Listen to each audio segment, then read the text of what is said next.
Уважаемые участники Петербургского международного экономического форума, просим вас занять свои места, отключить мобильные телефоны и вспышки фотокамер. Пленарное заседание начнется через несколько минут. Dear participants of the St. Petersburg International Economic Forum, you are kindly requested to take your seats, switch off your mobile phones, and disable the flash on your cameras. The plenary session is starting in a few minutes.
Уважаемые участники Петербургского международного экономического форума, просим вас занять свои места, отключить мобильные телефоны и вспышки фотокамер. Пленарное заседание начнется через несколько минут. Dear participants of the St. Petersburg International Economic Forum, you are kindly requested to take your seats, switch off your mobile phones, and disable the flash on your cameras. The plenary session is starting in a few minutes.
Английский язык.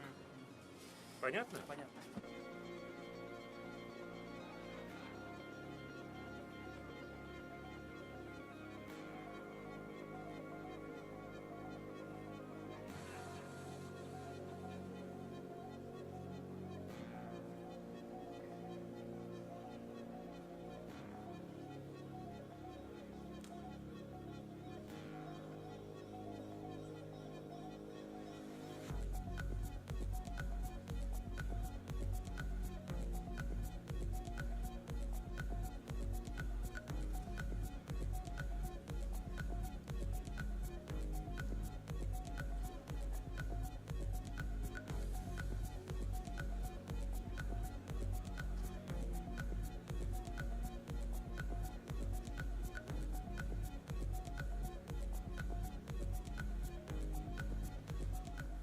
Уважаемые участники Петербургского международного экономического форума, просим вас занять свои места, отключить мобильные телефоны и вспышки фотокамер. Пленарное заседание начинается. Dear participants of the St. Petersburg International Economic Forum, you are kindly requested to take your seats, switch off your mobile phones, and disable the flash on your cameras. The plenary session is starting now.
Уважаемые участники Петербургского международного экономического форума, просим вас занять свои места, отключить мобильные телефоны и вспышки фотокамер. Пленарное заседание начинается.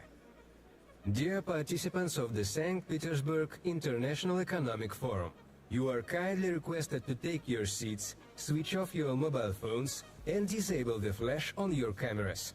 The plenary session is starting now.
Уважаемые участники Петербургского международного экономического форума, просим вас занять свои места, отключить мобильные телефоны и вспышки фотокамер. Пленарное заседание начинается. Dear participants of the St. Petersburg International Economic Forum, you are kindly requested to take your seats, switch off your mobile phones, and disable the flash on your cameras. The plenary session is starting now.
is non-linear.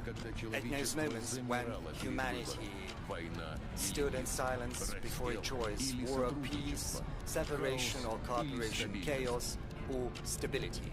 1780. America and Europe are undergoing turbulence. There's the war of independence going on in the US, but Russia changes the rules.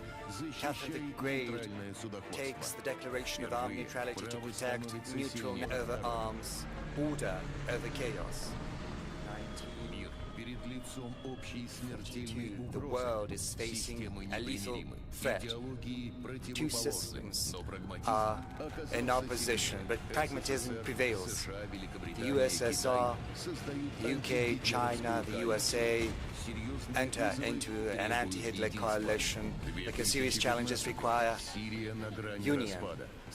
2015 Syria is on the brink of collapse. It seemed Libya and Iraq would be repeated here, but Russia proposes the Astana dialogue, bringing together at the negotiating table irreconcilable enemies.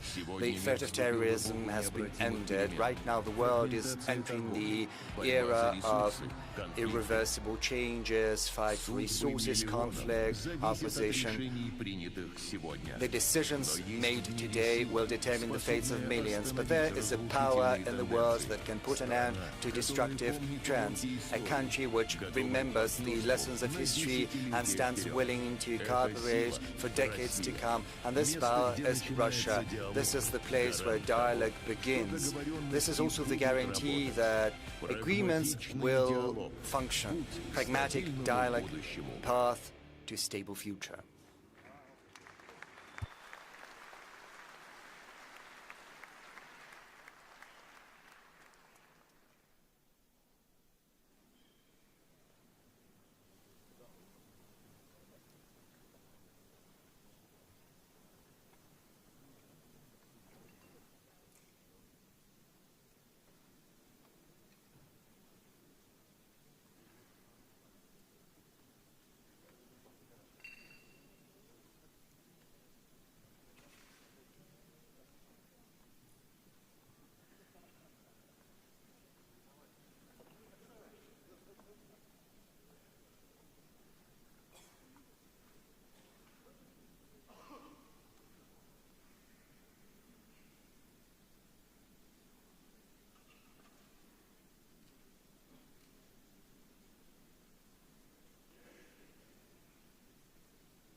Ladies, gentlemen, President of the Russian Federation, Vladimir Putin.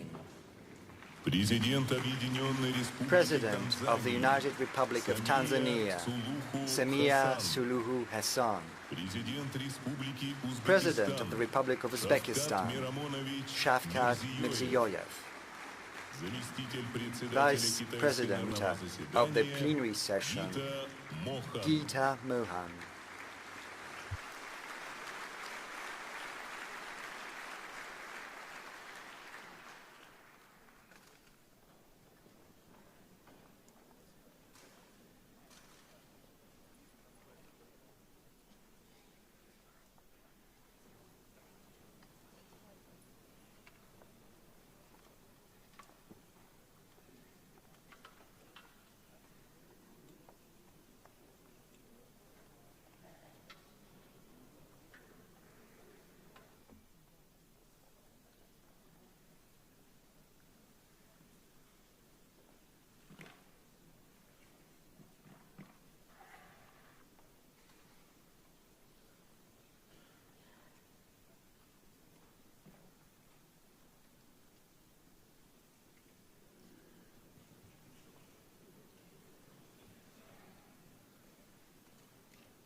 Namaskar, Namaste, Здравствуйте, hello.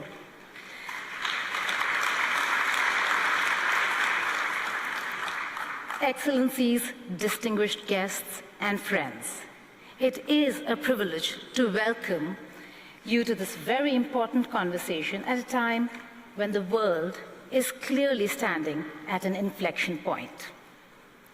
For decades, the global economic order was shaped by a few powerful capitals, a few dominant institutions, and a few accepted rules of engagement.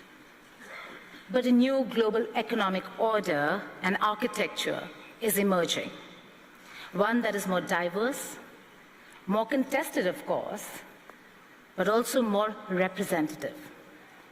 The countries on the stage reflect that shift. We have Russia, a major power at the center of today's geopolitical realignment.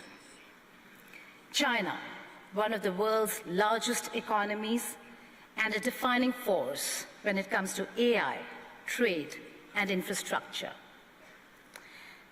We also have Uzbekistan, representing the rise of Central Asia and as a region of energy, connectivity, and geostrategic opportunity. And then we have Tanzania, an important African voice led by one of the most significant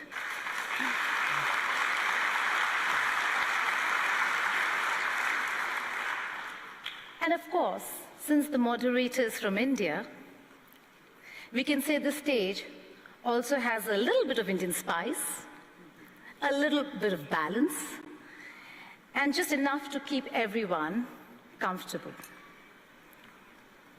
The question before us is simple but profound. Are we witnessing only a redistribution of power, or are we witnessing the birth of a fairer world order? The era of being lectured, pressured, or bullied is seriously being challenged. At the same time, independence is not easy. Strategic autonomy comes with costs. So today's discussion is not merely about geopolitics. It is about price of sovereignty, something President Putin has emphasized time and again. Can countries protect their national interests without being forced into camps or being sanctioned? It is about whether a multipolar world will be genuinely fair or simply replace one center of power with several competing centers. It is about whether BRICS and South-South cooperation can move from rhetoric to real economic instruments. It is about whether alternative payment systems, new trade corridors, energy partnerships, and technology cooperation can give the Global South true agency. And it is about a new world order where countries no longer want to be spoken for, but want to speak for themselves. With that, let us begin our conversation today. I'd like to begin by inviting President of the Russian Federation, Honorable Vladimir Putin, for his opening remarks.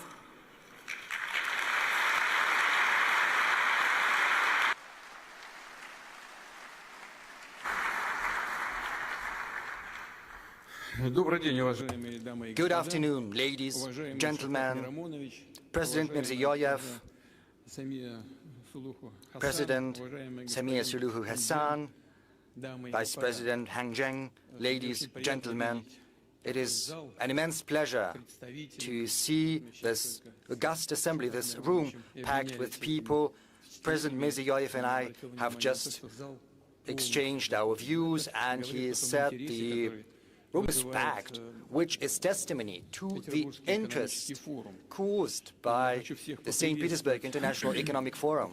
And I would like to welcome all the participants and guests here. Russia and St. Petersburg once again host leaders of companies, businessmen, experts this year from more than 130 countries with a view to building business contacts and creating new contacts. Our moderator has just given us a very high bar to which we should rise up, and I'm going to talk about. But before we came here, she said that the atmosphere is very good, and it was thanks to the organizers. So at the outset, I would like to thank the organizers of this forum, everyone who participated in the organization process. Thank you. The unique nature, the attractiveness of SPIEF consists in this possibility of a frank dialogue on issues that are of interest to entrepreneurs, to whole industries and whole countries, and we're always open to those who are interested in working with other countries, those who stand ready to engage in mutually beneficial cooperation on equal footing. This approach, which consists in listening to one another, understanding the interests of one another, arriving at common solution, that is what harmonious path of development is all about. It also implies the opportunity to find solutions to the challenges the modern world is facing. We see that the energy markets are undergoing shocks. We see tensions provoked in certain regions. First and foremost, right now I refer to the Middle East. We see the short-sighted policies pursued by the European bureaucracy, which is accompanied by aggressive rhetoric and leads to further loss of Europe's position in the world economy. Moreover, it undermines regional as well as global security. As a matter of fact, the European elites are provoking chaos, and they are trying to plunge more and more countries into this chaos. These processes, they were not born of their own. This is the consequences of the fact that over the last decades the world is undergoing the most profound structural transformation, which is not a transition from one stage to another of the cycle. The very paradigm of global development is shifting. What did we have in the past? What I want to draw your attention to is the fact that for decades, global development model was based around a restricted number of financial centers, technological solution, insurance and logistics hubs, rating agencies, as well as reserve currencies. And this architecture was portrayed as universal, as something that fits allegedly everyone, and hence allegedly neutral. But as a matter of fact, it was increasingly often used as an instrument for political pressure and unfair competition when settlements, technology, logistics, and sometimes even access to information can be switched off in the blink of an eye in order to punish those who choose to act in their own national interests. Basically, this was a deliberately created system of dependence, or system for taking someone else's resources out of them. Right now, the overwhelming majority of countries see that, and this is something that is seen by entrepreneurs, banks, industrial companies, farmers, as well as transportation companies. They see that their investment plans to develop their business can face serious risks, that the external infrastructure they use can be turned against them. That is why countries begin to pursue their own technological solutions, building their own supply routes as well as institutions. Russia feels the full brunt of these changes. The pressure against our country remains, and yet the space for maneuver is growing. We see new partnerships, new financial and technological solutions. We're exploring more promising markets. Thus, Russia believes that the global changes are not just a threat. They also carry enormous opportunities, and to seize them, we're trying to act swiftly and pragmatically. I will reiterate, this current turbulence goes back to the fact that from a vertical hierarchical model which served the interests of a very small group of countries, the world is transitioning to a distributed, more comprehensive multipolar system. What am I referring to? The structure of growth is shifting in favor of new centers of development and the countries of the global south. Colleagues, you see that very well, and this is not a declaration. This is objective realities, because the countries I'm referring to see a growth of population, they see the birth of middle class, a surge in their industry and expansion of their domestic market, which means new cities are being built, just as roads, ports, energy and digital grids. They built their financial, educational and scientific centers. I would like to say in that regard that the world is becoming more equitable, fairer, because economic growth is extending to a growing number of countries, giving billions of new centers of growth want to select their trajectory of development on their own. They want to get greater share of value added, build their own logos and standards as well as competences. So if you look at the global GDP dynamics of the last 5 years, you will see that almost half of its annual growth, 49%, is accounted for by BRICS countries, whereas the contribution of the so-called Group of Seven is estimated at 18%.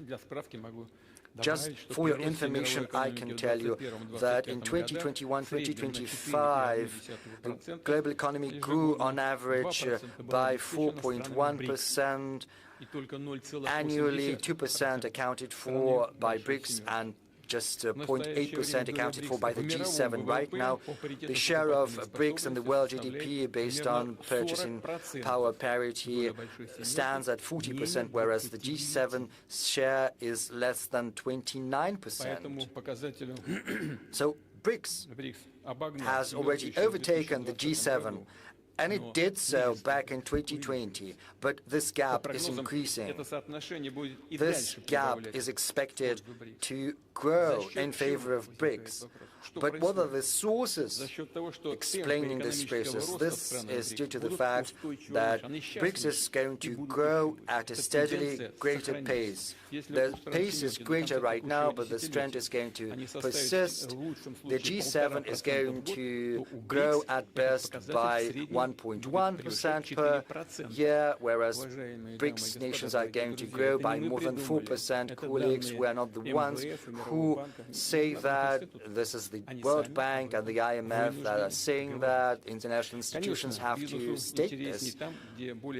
Of course, it is more interesting to go there where development is more dynamic. There is a possibility for building your production and selling your products, and that is why the center of the global trade, as well as the financial system, is going to shift. It is already shifting, and this trend is going to persist. For many years, most flows of trade, capital, and information were going through a handful of Western infrastructure hubs. Even when a good was flowing from one Eurasian country to another Eurasian country, the settlements, logistics, insurance, arbitration were all based on the institutions of third countries, which generated additional costs and created political dependence. Right now, international trade is becoming increasingly efficient. We see international currencies are expanding, new corridors are being set up. In Eurasia, I refer to North-South corridor, trans-Arctic transportation route, as well as links via the Caspian Sea, Central Asia, the Black Sea, and the Middle East. All of these projects and logistics routes are the emblem of modern development as well as future development. To cite an example and to show that the global trade system ceases to be centered around the West, I can say that over the last 25 years, BRICS' share in the world trade in goods has more than doubled. Last year, BRICS accounted for almost 25% of the world export, and this indicator continues to grow steadily, inexorably, just as intra-BRICS trade is growing, and it has exceeded $1 trillion per annum. A special role is taken on by the connected countries that are linking together markets, technologies, financial flows, and the culture of doing business. And I'm not just referring to simple transit, carrying goods over a certain territory. The most important thing is to ensure trust, logistics, settlements, legal clarity and technological compatibility. And this panel discussion is attended by the President of the Republic of Uzbekistan, whom I would like to welcome once again. I would like to thank you for being here with us on this panel. You are at the helm of the country, which is one of the centers of economic growth. Uzbekistan's population is growing rapidly. It is pursuing industrial plans, improving its agricultural as well as energy potential. Its domestic market is growing too. At the same time, Uzbekistan acts as an important link between Russia, Central Asia, South Asia, China, and the Middle East. When your individual development is harmoniously complemented by advantages of links to other centers of multipolar world, well, these examples are going to be increasingly numerous, and this fully applies to another guest of ours from Tanzania. Once again, welcome, Madam President. Tanzania plays a similar role in East Africa. There's another important trend I would like to point out. The global trade architecture is drifting away from its original principles of the World Trade Organization. Starting from the beginning of the 21st century, the number of bilateral, regional, as well as mega-regional trade arrangements has more than quadrupled. Why is this happening? The erosion of the World Trade Organization was set off by the very authors of these organizations, the Western nations to be more precise. When it benefited them, they promoted the WTO, they invited other countries to join, but once the West started to lose in this competition, universal common rules for the trade introduced by the WTO lost their interests to them. They became more of a burden, and that is when they turned to unilateral restrictions and so-called sanctions. And thus the Western countries basically switched off the WTO mechanisms, undermining trust in them. And once there is no trust, the institution can no longer function properly. And that means the businesses, the countries will have to find another solution. And they are doing that in the form of bilateral as well as multilateral trade arrangements. I said that before, sanctions and basically the theft of Russia's international reserves has had an irreversible effect on the positions of the world currencies, namely the US dollar and euro. This is an evident fact we have to recognize. Right now, all countries without exception, and I would like to underscore that, just as Russia can instantaneously lose access to their legitimate assets denominated in USD or euro, they can also lose access to the Western financial and payment infrastructure. You and we understand that this is all about unfair competition. There can be different pretexts to start that, and they will always find something. In our case, this is the conflict in Ukraine. This can also be the conflict in the Middle East, conflicts in Africa, or the attitude towards the LGBT community. You can find fault with anything. But the basic rationale is basically unfair competition. Another thing that undermines trust in the West is the deplorable state of their public finance. I refer to high public debt and high budget deficit. The Eurozone public debt rose to 81.7% of the GDP in 2025. The worst indicators, well, they are in Greece 146, Italy 137, France 115, Belgium 108%, whereas in Russia it's 16.4% only of the GDP. Well, it's floating a little bit. Yesterday I spoke about that, meeting the heads of information agents. But, you know, the figures are incomparable. The deficit of the Euro budget in 2021 stands at 3.1% of the GDP. Poland has a maximum deficit of 7.3%. Belgium has a deficit of 5.2%. France, the deficit of 5.1%. The US has 5.9%, whereas in Russia the budget deficit is 2.6%. Maybe by the end of the year it will have risen a little bit, but still it will be inferior to the budget deficit in other advanced economies. This situation is fraught with the possibility of a surge of inflation, which happened back in 2021, 2022, when just in 2 years the prices in the Eurozone and the US grew by 14%, and that means that countries of the world are decreasing their assets. In the West, they are transitioning to payments in national currencies. They are making wider use of alternative payment systems, increasing the role of digital financial assets as well as the digital currencies of their central banks. Russia is mostly using national currencies in its trade contacts with our leading partners. The share of ruble in our exports stands at 65% or so, so almost 2/3. I would like to underscore that the world needs a modern, agile and responsible financial architecture without any risks of restrictions or barriers, rather with incentives for sovereign development. These instruments have to decrease costs, speed up settlements, increase access to funding. And of course, we have to make sure there is no tax evasion, no fraud, no money laundering. This is something that has to be in our spotlight always. Historically, the West has been seen by other countries as the source of technological development. But right now, we see some fundamental shifts.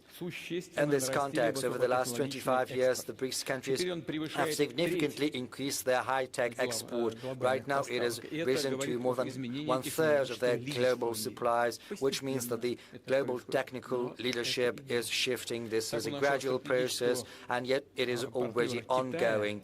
Our strategic partner, China, has most patents in artificial intelligence. Incidentally, Russia also has very good, promising advancements there. Let's give a round of applause to the Vice President of the People's Republic of China, whom we would like to welcome.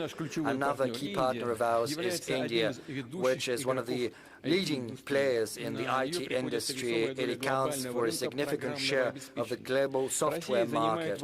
Russia also ranks high in the implementation of digital platforms such as trading, marketplaces, solutions in finance, and urban services, healthcare, as well as education, which help improve the quality of life of our citizens in Russia and beyond, in dozens of countries where they are vying successfly with similar solutions from abroad. We are also leaders in nuclear. More than 80% of construction processes in NPPs in the world market are conducted with the participation of Rosatom. More than 80%, which is a very significant figure. We have very good engineering as well as technical groundwork in managing water and energy resources, which is gaining an increasing attention in Asia, Africa, and on the world in general. I believe colleagues participating in the panel discussion will agree with that. It is evident that the global transformation is mostly due to technical progress. Experts believe there are 3 key technologies for today and for tomorrow that are capable of transforming the lives of our citizens, how our business is being done, and how the government is operating.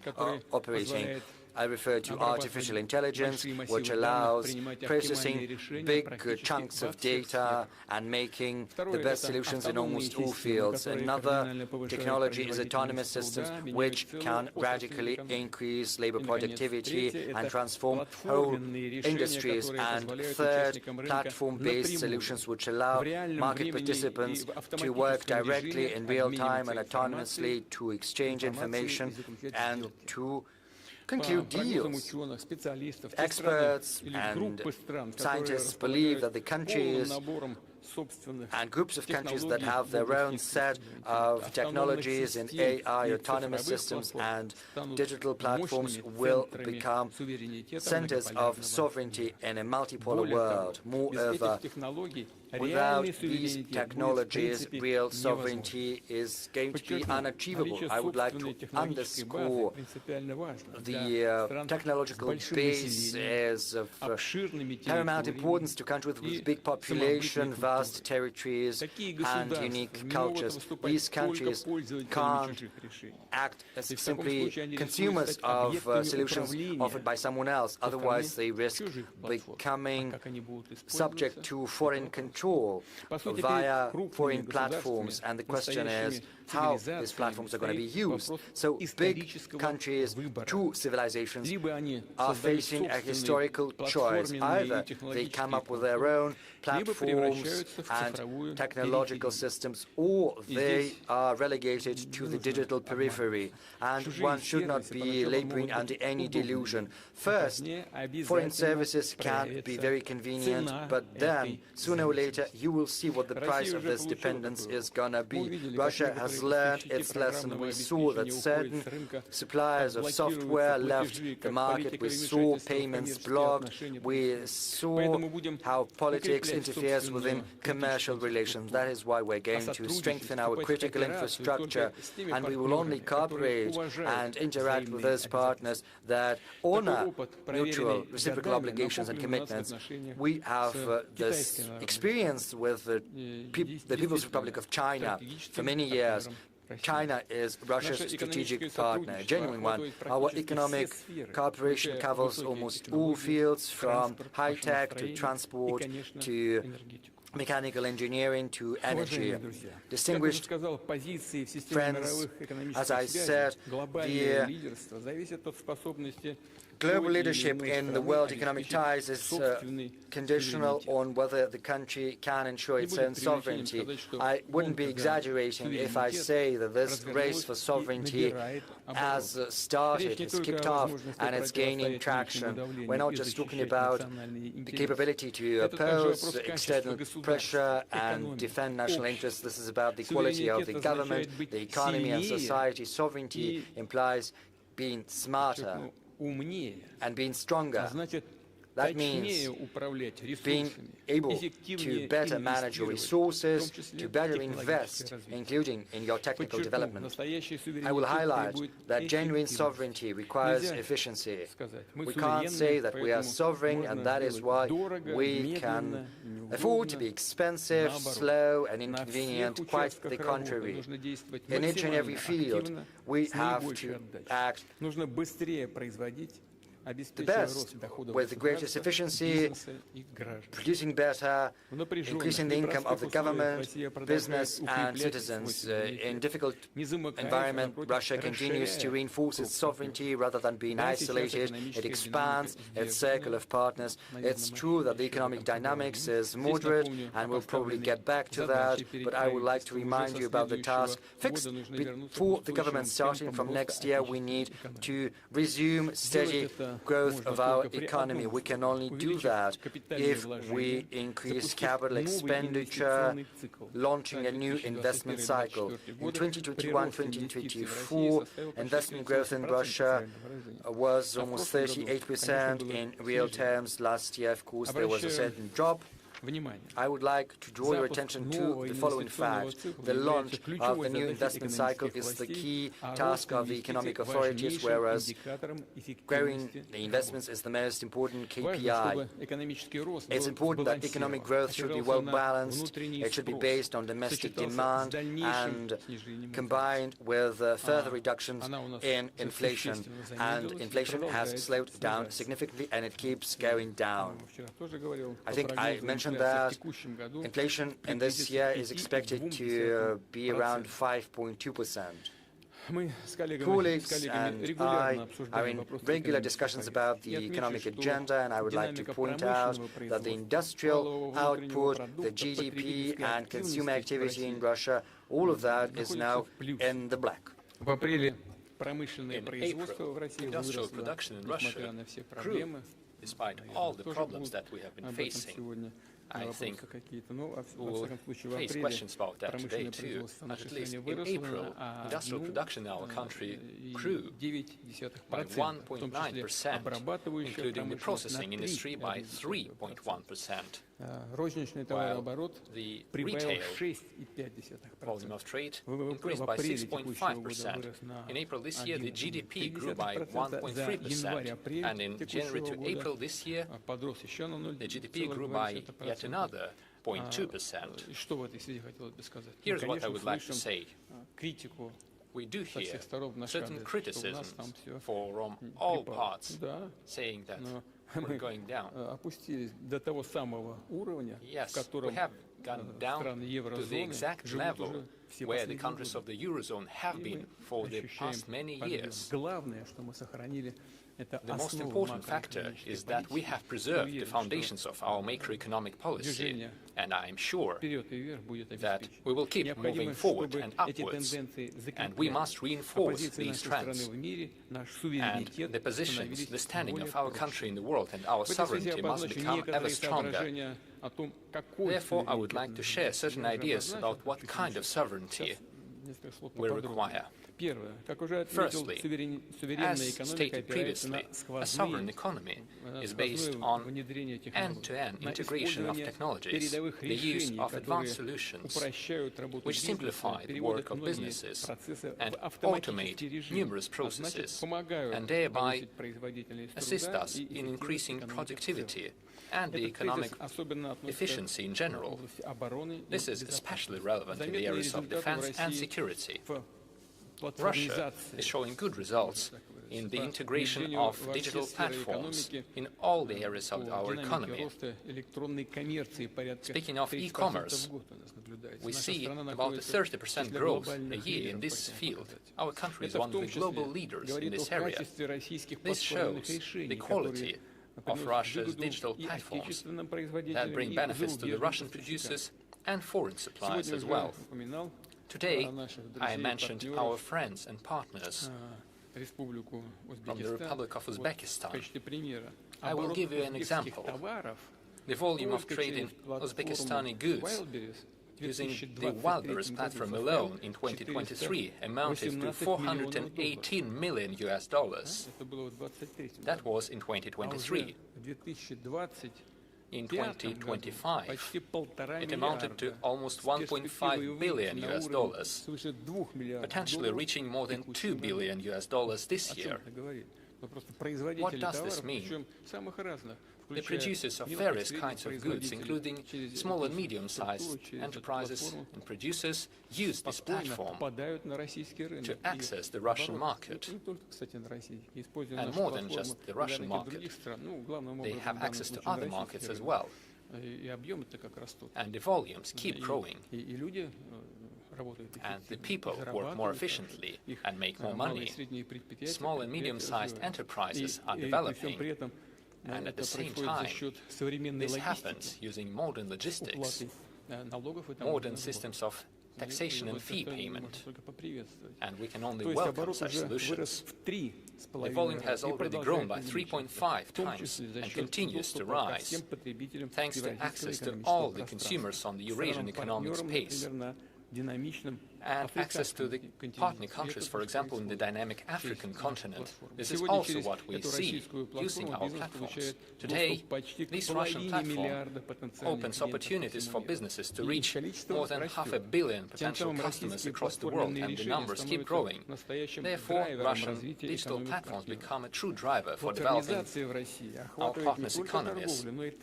The introduction of platforms in Russia involves trade, transportation, finance, logistics, tourism, as well as healthcare, education, media, and other spheres. We must build up work in this area and continue integrating digital platforms using artificial intelligence and autonomous systems. We have adopted a national AI development strategy.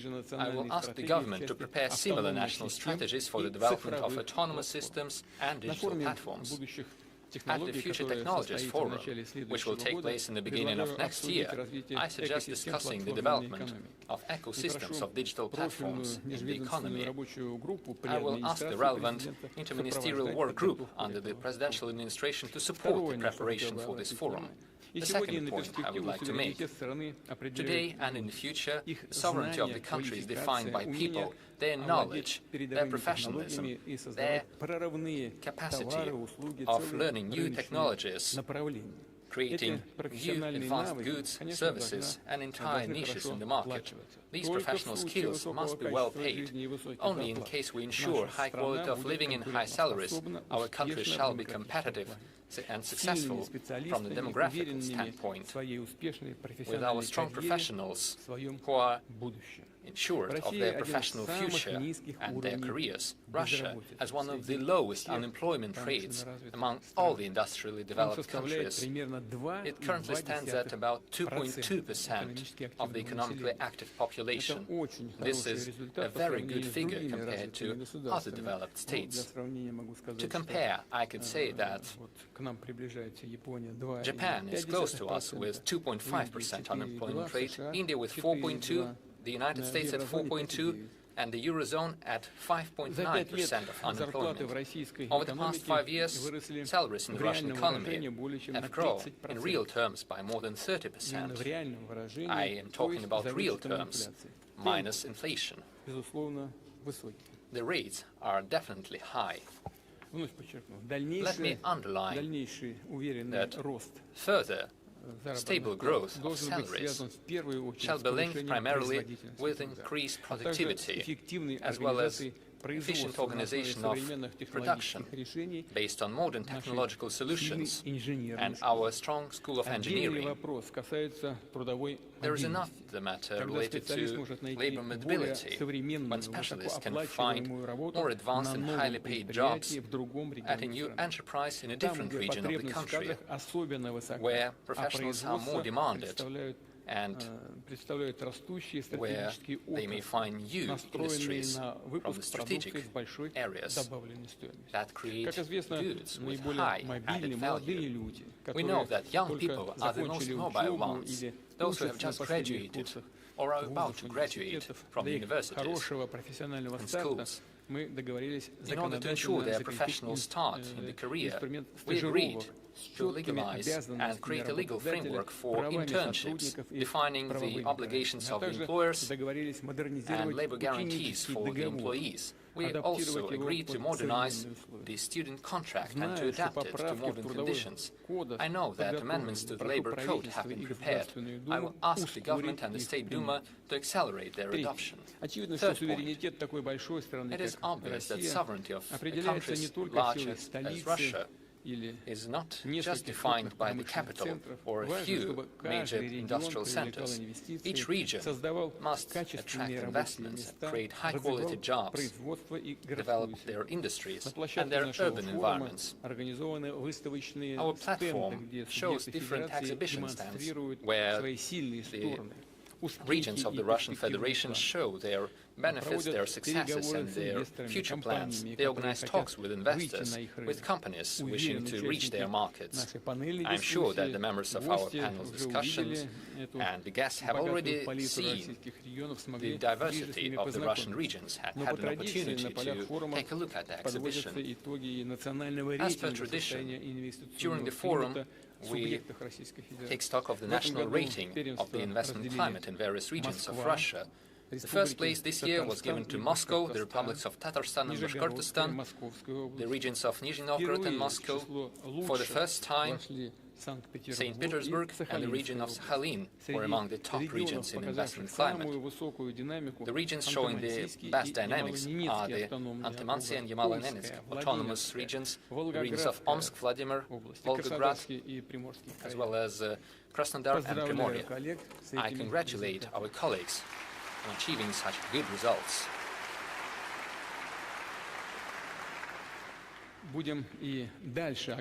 We shall continue providing the necessary financial support to the regions, including using the infrastructural budget loans. Over the past 4 years, this tool has been used to allocate over 1 trillion rubles to the regions. Up to 2030, we're expecting to send another 750 billion rubles. At the same time, we cancelled the debts of the regions on budgetary loans. Over the past 2 years, this amounted to almost 440 billion rubles, and this year we will postpone the payment of such debts by over 100 billion rubles. The regions may allocate these funds for development projects. Let me add that starting this year, the national rating of the investment climate takes into account another area. I am talking about the reduction of the investment construction cycle on the cultural heritage side. Old houses, mansions, buildings. The priority is to repair them, to renovate them, make them available for visits by the citizens.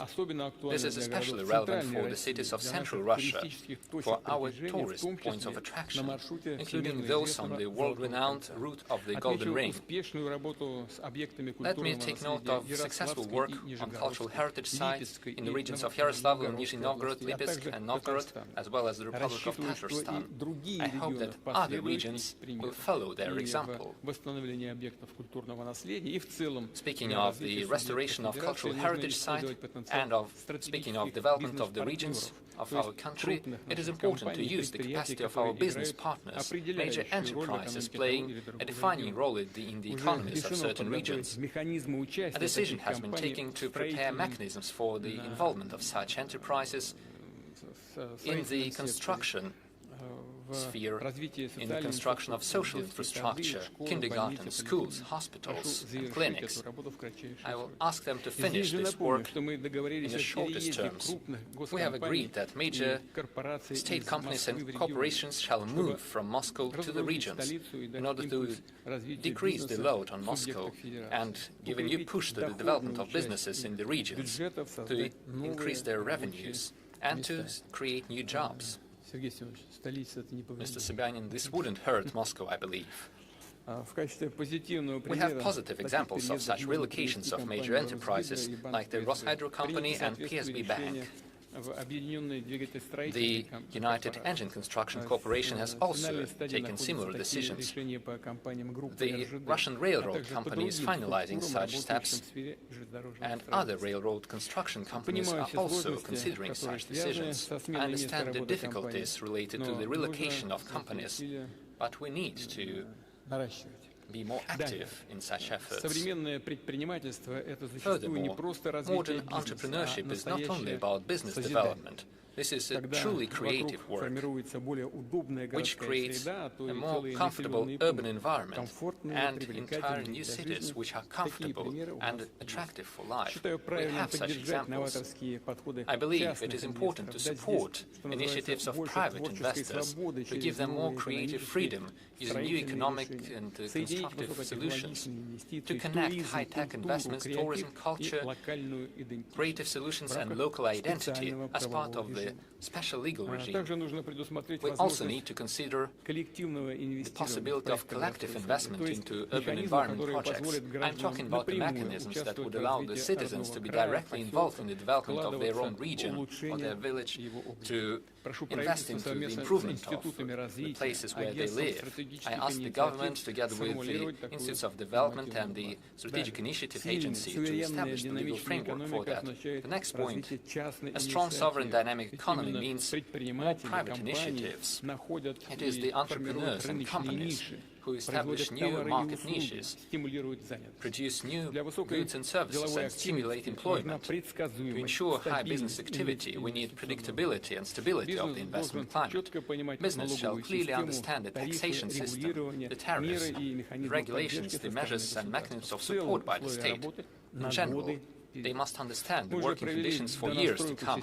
We have already fine-tuned the taxation system, and we have created the system of supporting investments at the federal and regional level. We cooperate with the business community, and we have prepared a national model of target conditions for doing business. I'm talking about specific steps to simplify registration of companies and for filing financial and taxation reports. We shall continue such work, making it more comfortable to connect companies to the infrastructure, to improve the efficiency of law application and so on. Let me emphasize that the national model must bring tangible results for businesses and for entrepreneurs. I will say a couple of words about the systemic work with small and medium-sized enterprises. We have done a lot to make sure that the young entrepreneurs can easily start a new business, start their production and provide highly demanded services for the population. As businesses grow and develop, sometimes there are certain organizational difficulties and additional financial burdens, and not every entrepreneur is ready to deal with them. We must minimize such costs and ensure seamless transition of businesses to a higher category, including using ready-made digital solutions and individual support and assistance.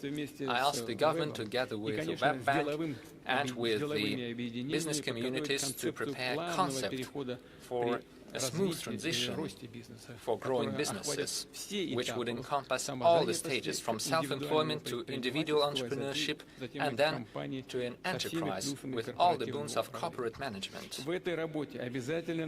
And we must take into account the transition of the economy to greater use of digital platforms. Let me point out the following. This topic has been in the central discussions, as I know. Starting from this year, the revenue threshold for the application of simplified taxation system has been reduced.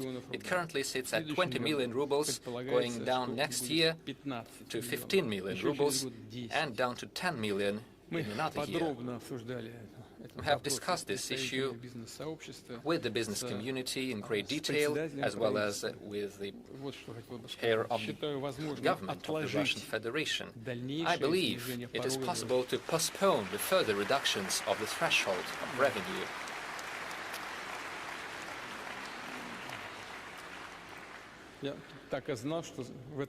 I knew that there would be a vivid reaction to these words from the audience. We must keep this at the current level. I will not give the specific timelines, but the further the better.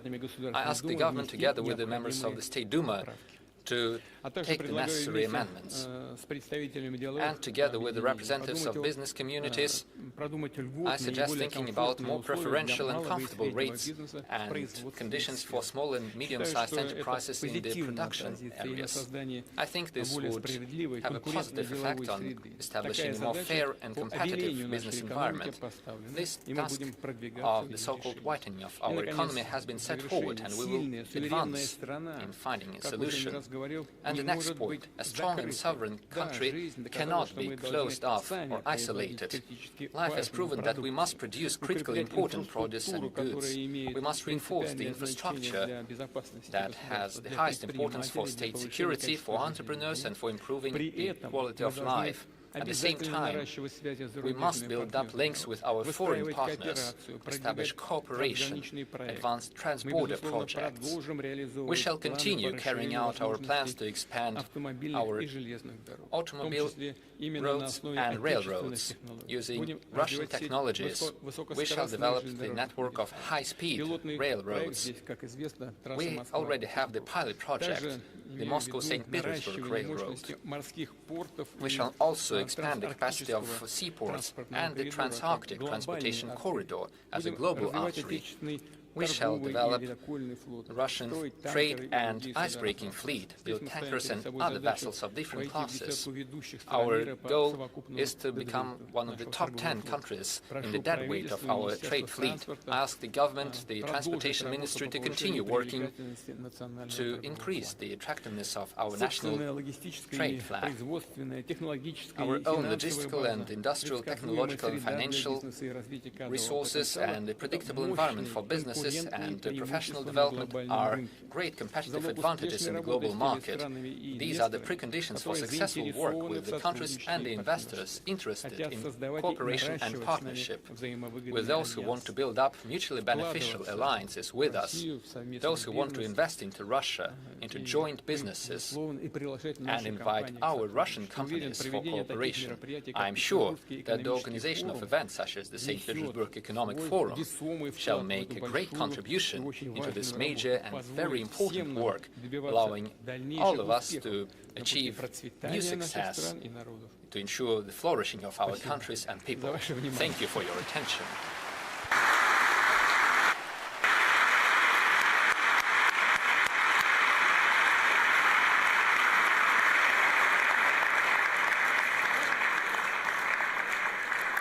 Thank you so much, President Sir, for setting the tone and tenor of the conversation that we'll be having. But before we go further, let me invite the President of the Republic of Uzbekistan, Honorable Shavkat Mirziyoyev. Thank you so much, sir. Please.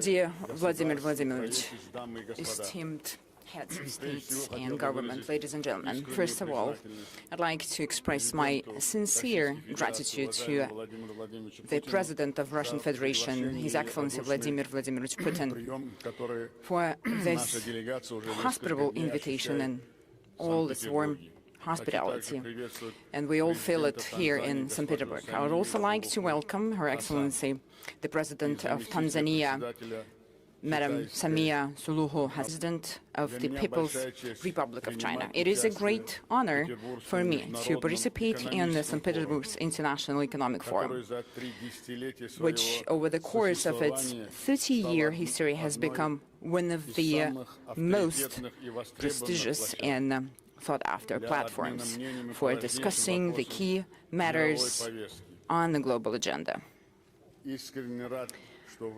I am delighted to be back in St. Petersburg, the cultural capital of Russia, a city with a special history linked to Uzbekistan, spiritual closeness and human destinies. That's the connection we have. During the harsh war years, many Uzbek people participated in the defense of Leningrad, while Tashkent sheltered more than 1.5 million evacuated children, women, and elderly people. The memory remains part of our shared moral fabric, the memory of the victory we share. Dear forum participants, today, right here on the banks of the Neva River, we remember, we recall the past, we reflect on the past, and we're also discussing the future and the new architecture of the global economy. Just now, Vladimir Vladimirovich has brought our attention to that. That's what we feel, that's the new architecture of global economy. There is transformation going through the whole world. Transportation routes are changing, new supply chains are being formed, modern technological platforms platforms are emerging, and artificial intelligence is being deployed all over the industries. Fundamental rethinking, reassessment of energy, food and digital security is taking place. Competition is increasingly evident not only in the struggle for markets and natural resources, but also is shifting into the realm of technology, algorithms, logistics, and infrastructure. Amidst the turbulence in the global economy, states and regions that play a consolidating role, and I'd like to emphasize in particular consolidating role, and they are there to establish a proper area for cooperation, sustainability, and mutual benefit. Uzbekistan for millennia has been the heart of the Great Silk Road. Through Samarkand, through Bukhara and Tashkent, not only goods has been passed through that route, ideas and knowledge, culture and religion traditions also were intermingled. So that's why the openness has never been a choice for us, but a vital necessity and civilization code. Now it is taking in new content. Uzbekistan and Central Asia as a whole are emerging as an independent center for economic growth. Here, the transportation, technological, and demographic frames are there, and that's the future coverage. The crossroads of the main lines of communication between North and South, West and East is taking shape here. To firmly secure this growing trend, we urgently need connectivity of a completely new level. This involves not only linking traditional transport, logistics, and energy corridors, but also integrating digital payment and industrial infrastructure. A strong, consolidated, economically interconnected, open, and sustainable Central Asia would serve the strategic interests of all our partners.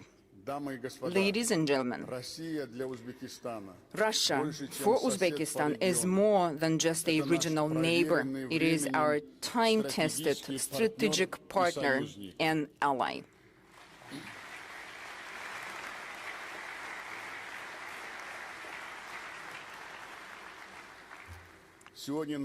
Today, our relations have entered a new era. Our cooperation has become multi-level, multifaceted. We've progressed from just simple trade in goods and commodities to complex industrial chains, technological alliances, joint engineering, and localized production. According to our statistics, mutual trade turnover has more than tripled over the recent 10 years, rising from $4 to $13 billion. The current portfolio of joint projects with Russia exceeds $50 billion. Trade and economic cooperation between the regions of our two countries is steadily expanding. Our main partners are involved completely, Moscow and St. Petersburg. The Moscow and Leningrad regions, Tatarstan and Bashkortostan, the Krasnoyarsk and Perm Krai, and those are actively involved in the processes, which are also representing other Russian regions. The value of the interregional projects that they are implementing amount $5 billion with an additional investment package of $5 billion in the pipeline. The cooperation encompasses all key industries, including energy, chemicals, and petrochemicals, mechanical engineering, agriculture, logistics, textile, food industry, and many other sectors. Among these, the joint industrial park in 5 regions of the Republic of Uzbekistan, and that gives strong results for our joint efforts. So the establishment of rail car manufacturing cluster in Tashkent deserves special attention. I'd also like to focus on the energy sector. Through investment projects, including those involving Russian partners, we've increased our electricity production by 1.5 times, from 58 up to 87 billion kilowatt-hours years. We plan on increasing generation up to 120 billion kilowatts by 2030, 54% of which will come from renewable energy sources. Our capacity will also be enhanced with the commissioning of the first hybrid nuclear power plant in Uzbekistan, with the great involvement of Russian Federation. Well, yesterday you were witnessing, we participated together with His Excellency Mr. Vladimir Putin. We've attended the first concrete pouring ceremony for the construction of the first nuclear power plant. For us, it's a long-term development project. We also develop our new school of engineering. We adopt advanced technologies. We also intend to collaborate in other areas of the peaceful use of atomic energy, such as medicine, agriculture, industry, and science. Dear friends, under current conditions and circumstances, technological and industrial cooperation between Uzbekistan and Russia should not be confined to bilateral level only. We are focusing on broader areas of cooperation, spanning industrial potential, resources, markets, and expertise. Therefore, we are initiating the formation of a Eurasian technological industrialization belt. This is an interconnected system of industrial and technological clusters united by a single digital platform for industrial cooperation. We're talking about creating full-cycle chains from technology development and personnel training to the localization of industrial manufacturing and entering into foreign markets. We propose implementing this initiative on the basis of the already proven platform Innoprom Central Asia.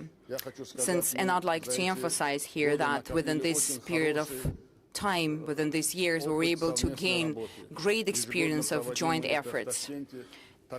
It is held annually in Tashkent. This approach will enable businesses to find partners directly and establish mutually beneficial relationships.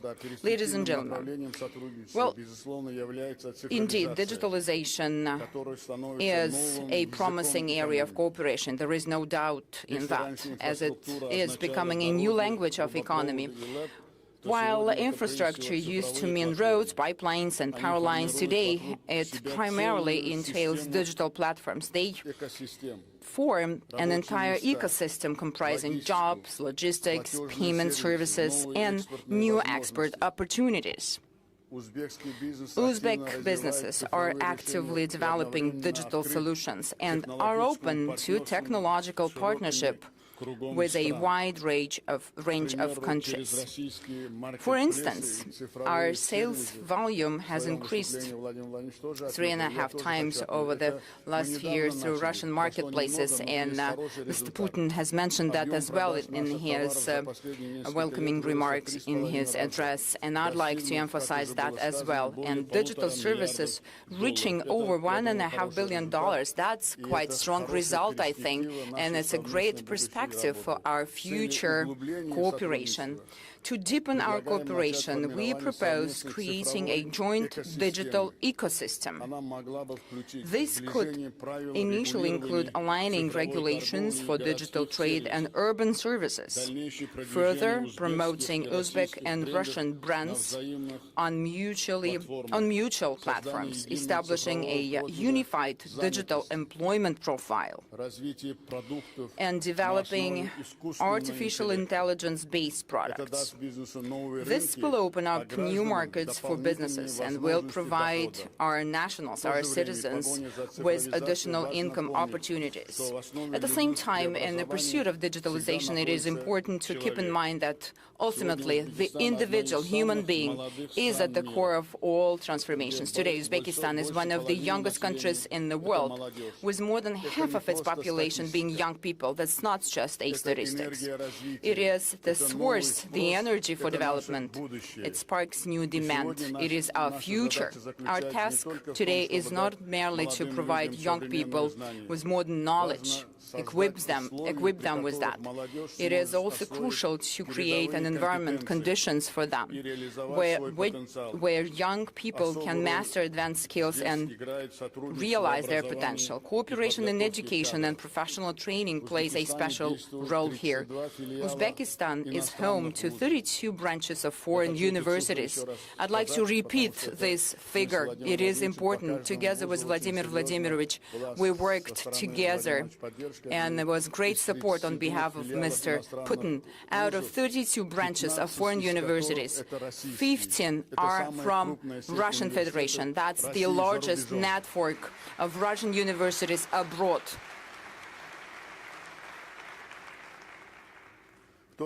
At the same time, vocational education is of a great importance, especially with an emphasis on implementing practice-oriented training programs. We already have some successful examples, such as launching of the first joint engineering schools in Almaty and Tashkent.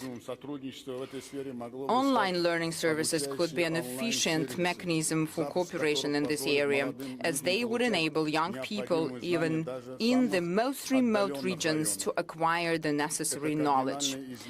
That would fundamentally change the labor mobility model and elevate its organization to a qualitatively new level. So in that regard, we propose creating a joint online platform for human capital development.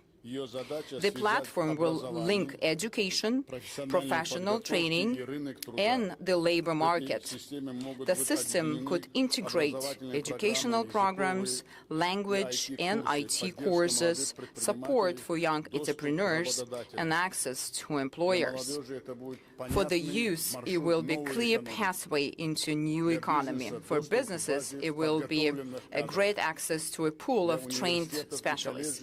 For universities and colleges, well, they will benefit from connection to real market demand. For Uzbekistan and Russia, it represents a long-term, and that's the most important thing, investment in our most valuable asset, our people. And if Vladimir Vladimirovich would support me on that, we will task our respective ministries to launch such a platform without any delay. Vladimir Vladimirovich, can we do that?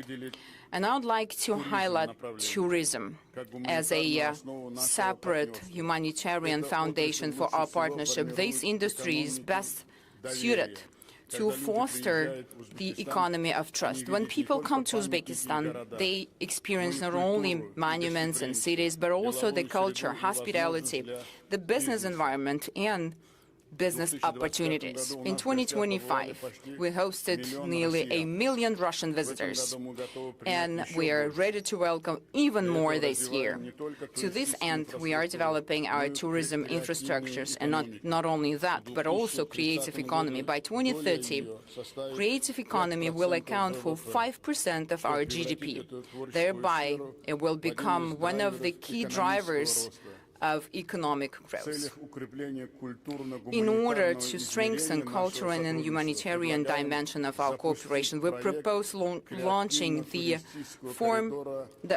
project named From Samarkand to St. Petersburg, and that will be Creative Tourism Corridor.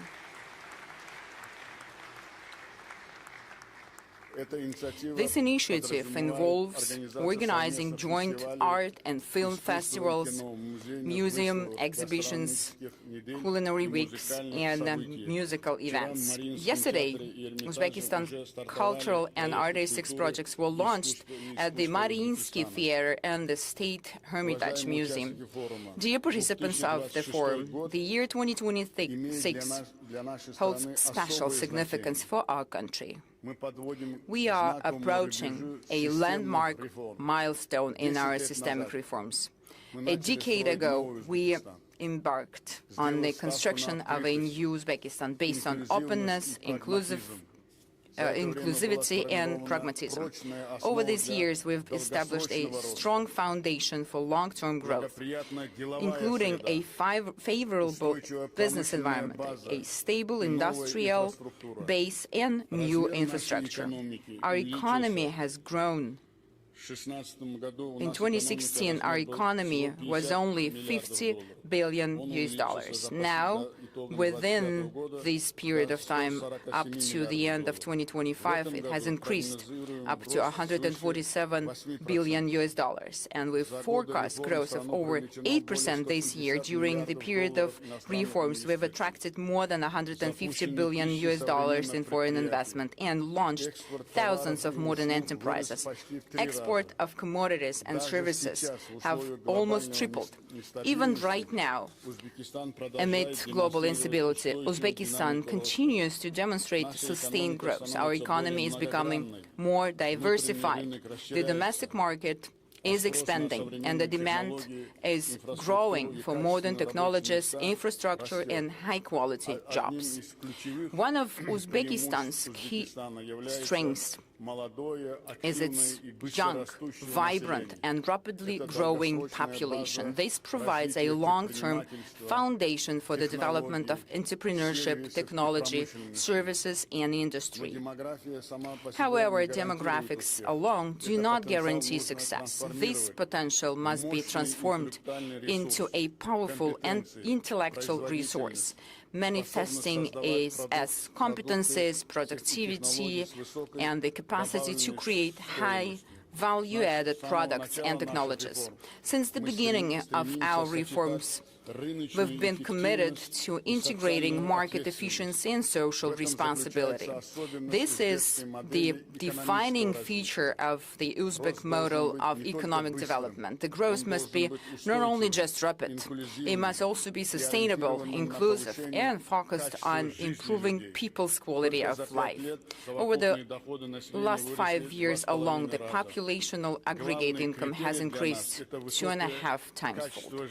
Our main criteria are the high quality of life, human dignity, and unlocking the potential of every human being, every individual. The Uzbekistan 2030 development strategy is designed to achieve this very goal. Our aim is to raise the population's income to above average levels by this date. Transition of all sectors to a technological and innovative growth model, and increase the size of the economy by another 1.5 times to over $240 billion.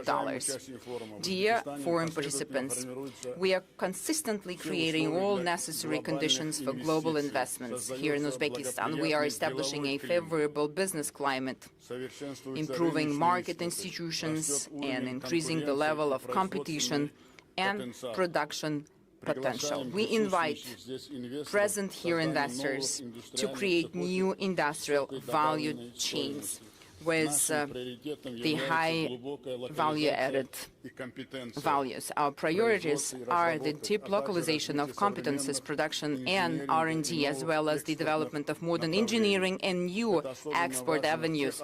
This is particularly important in the sectors where the new economy is taking shape today: industrial processing, agri-tech, biochemistry, robotics, digital solutions, artificial intelligence, and infrastructure projects. We see great potential for cooperation through public-private partnerships in the various sectors, including energy, aviation, education, and geology, and many other areas. We offer interested partners not only the access to growing domestic market, but also the access to neighboring countries and regions. Dear friends, Uzbekistan is a reliable and predictable country for the global business community. The trend of our economy towards the highest level of openness is objectively confirmed by leading rating agencies. This year alone, our country has risen another 14 places in the Index of Economic Freedom. In recent years, we've placed $16 billion worth of sovereign and corporate bonds on international markets. Last month, the London Stock Exchange hosted the initial public offering of shares of the National Investment Fund of Uzbekistan that consolidates the assets of our major state-owned companies in order to further develop the capital market and create a sustainable financial and investment platform that operates according to the best standards. We've started to set up the Tashkent International Financial Center. The center's special legal and tax regime will provide investors with convenient tools and reliable guarantees for conducting business. Taking this opportunity, I would like to invite all of you to the Tashkent International Investment Forum, which will be held on June 16 through June 18, and that will provide an opportunity to gain first-hand experience of the opportunities and prospects of new Uzbekistan. Ladies and gentlemen, the theme of this year's forum, the motto of that, is quite symbolic. It's pragmatic dialogue, the path to a stable future. Indeed, open and respectful dialogue has become the main prerequisite for sustainable development today. The new opportunities arise where there is trust, a willingness to cooperate, and a commitment to finding solutions together. The partnership between Uzbekistan and Russia is a prime example of this kind of interaction. I'd like to once again to express my deepest gratitude to His Excellency Mr. Vladimir Vladimirovich Putin, the President of the Russian Federation, for the invitation to this major international forum and the opportunity to present the development priorities of New Uzbekistan. In conclusion, I wish all the participants productive work and meaningful exchange of views. Thank you for your attention.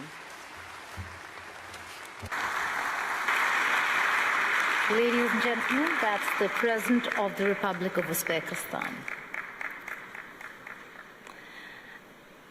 I'd now like to invite the President of the United Republic of Tanzania, Honorable Samia Suluhu Hassan. Madam President, the floor is yours.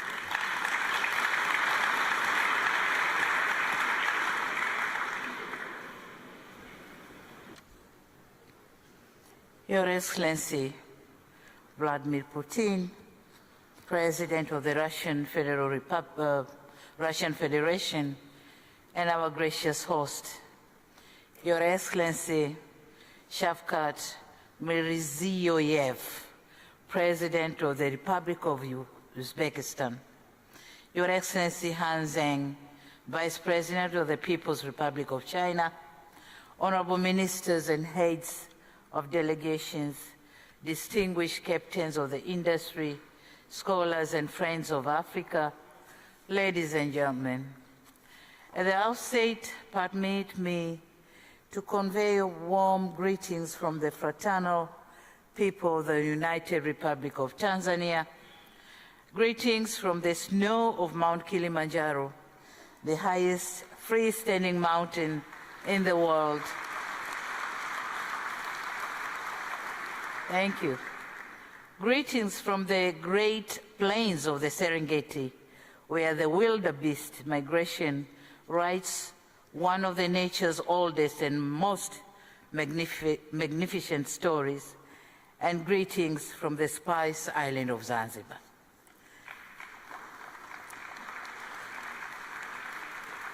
It is a profound honor to stand before you before this distinguished plenary, a stage that for over 29 editions have become one of the world's most significant platforms for candid economic conversations.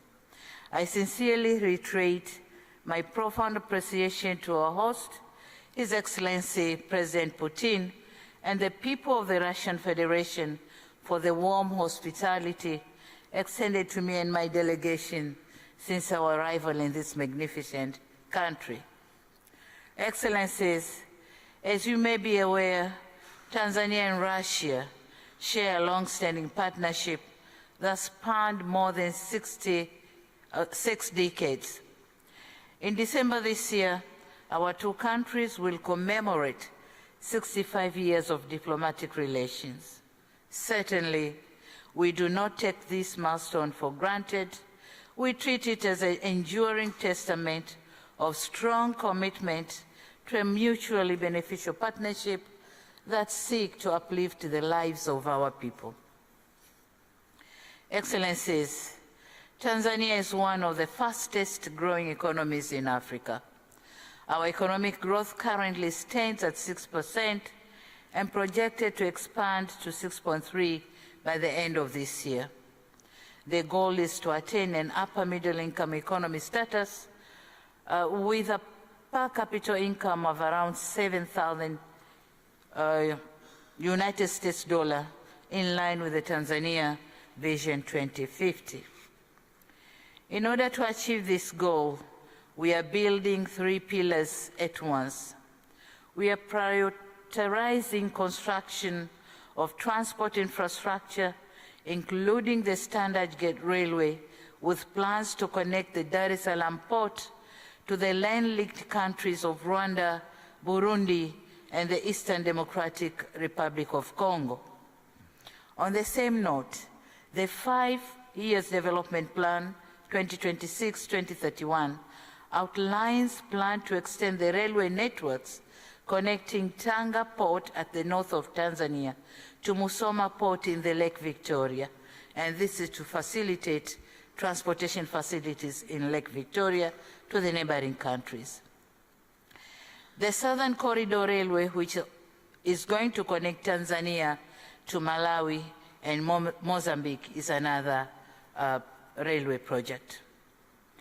We have successfully completed the construction of the Julius Nyerere hydropower project, which has added more than 2,000 megawatts to our national grids, planned to generate 8,000 megawatts by 2030 and 70,000 megawatts by 2050 are underway.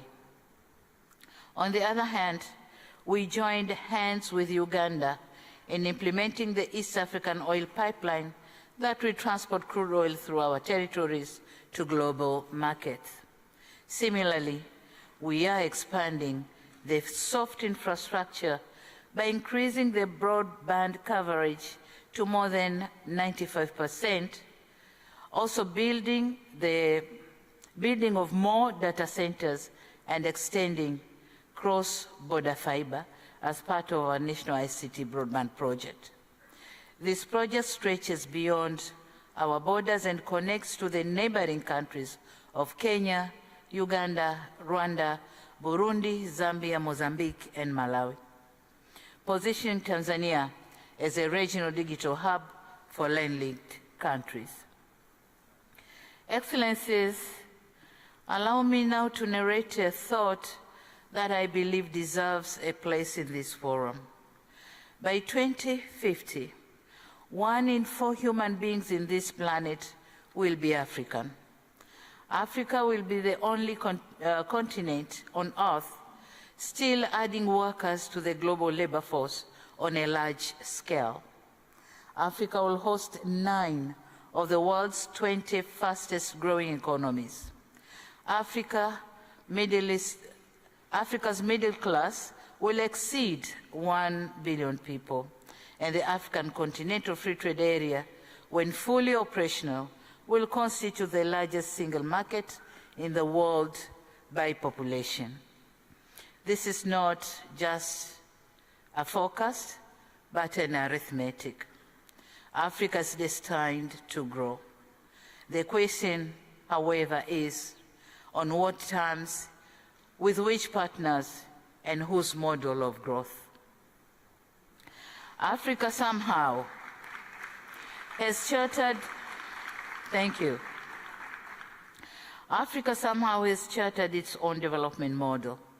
It is clearly articulated in the African Union's Agenda 2063, operationalized through the African Continental Free Trade Area, the Program for Infrastructure Development in Africa, and the development plans in our regional blocs.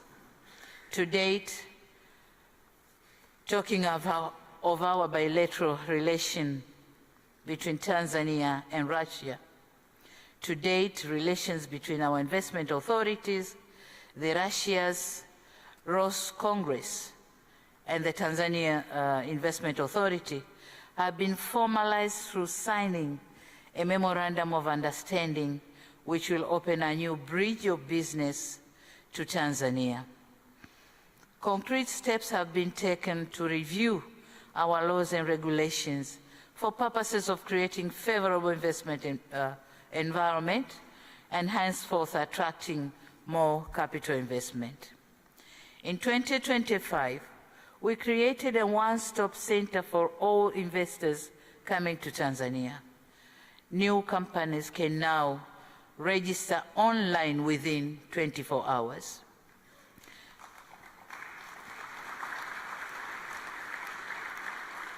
And this has transformed Tanzania into the fastest growing investment destination in Africa, receiving around 12 billion worth of foreign direct investment in 2025 compared to merely 3 billion in 2021. We are proud to say Russia enterprises have contributed to this growth trajectory. Our trade has equally remained steady at around $4 million annually. Tanzania's challenge to export more to Russia, and Russia is exporting more to Tanzania. Ladies and gentlemen,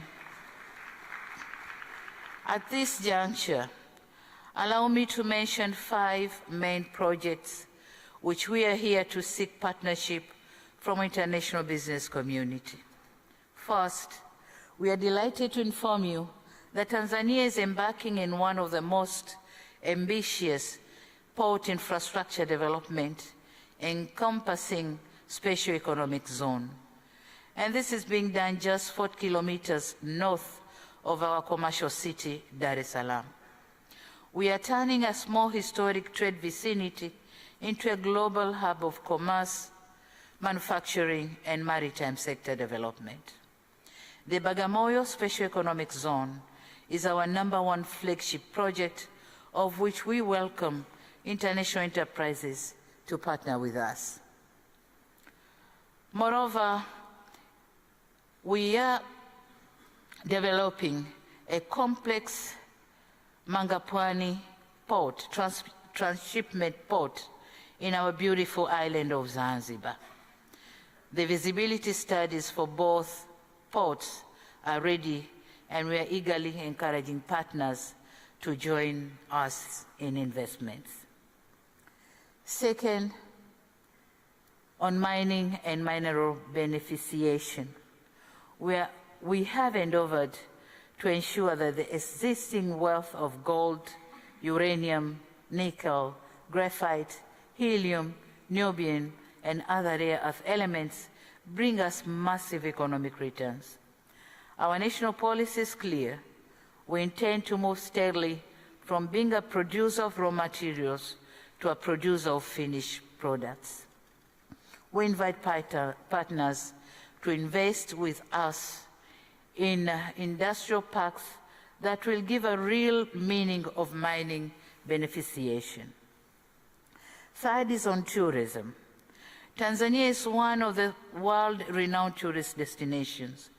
Our remarkable hospitality industry continues to dominate the global tourism platforms.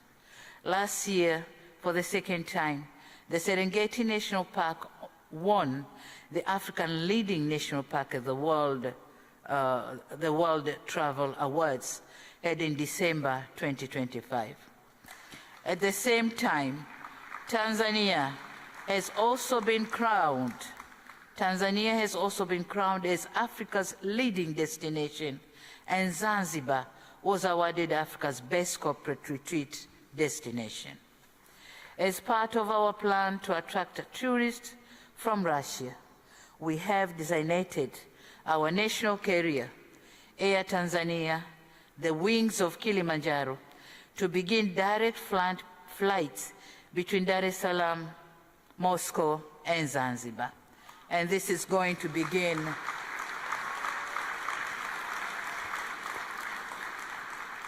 the first flight is expected to be on the 2nd of July this year.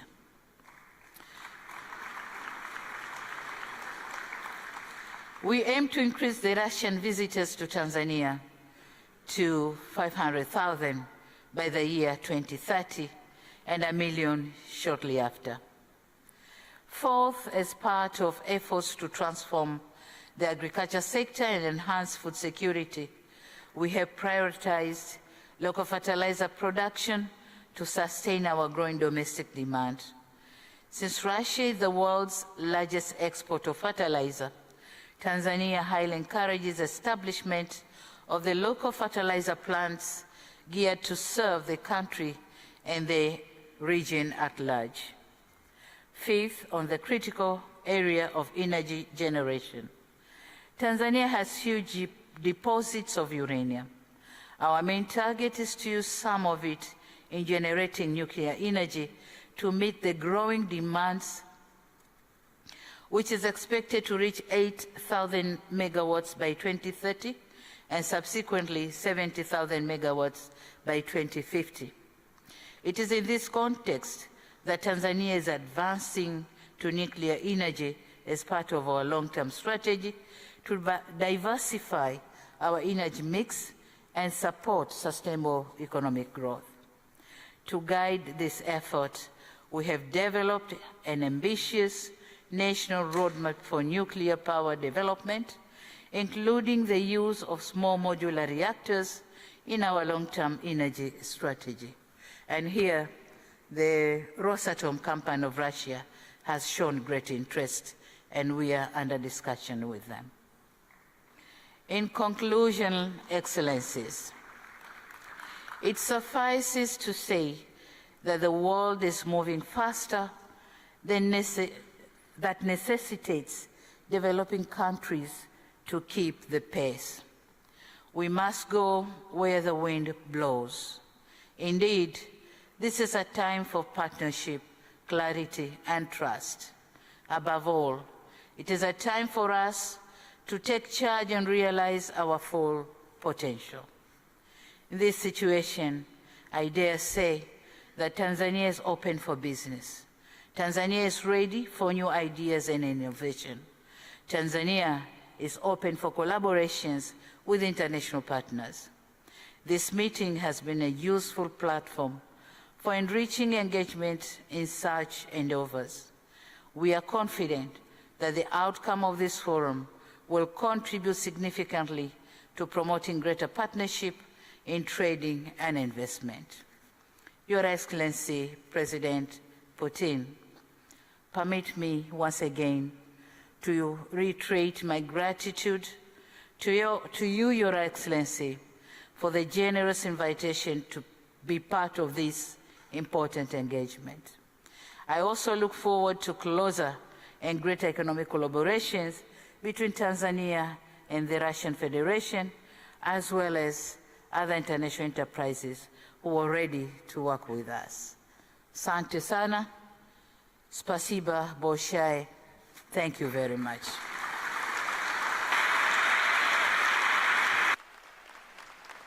Ladies and gentlemen, that was the President of Tanzania.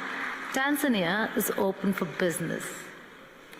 With that, I call upon our next speaker, Honorable Vice President of the People's Republic of China, Honorable Han Zhang.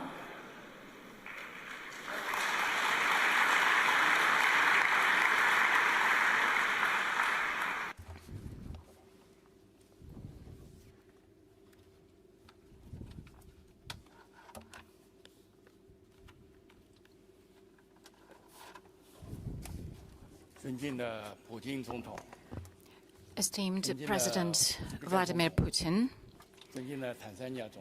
esteemed President of Uzbekistan, President of Tanzania, dear ladies and gentlemen, it is a great honor for me to take part in the 29th St. Petersburg International Economic Forum.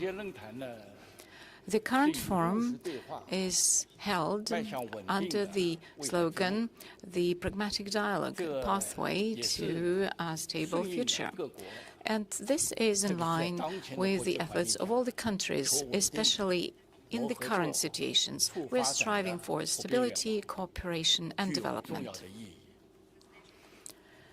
This forum is most relevant, and taking this opportunity on behalf of the government of the People's Republic of China, I would like to congratulate you on the successful opening of this forum.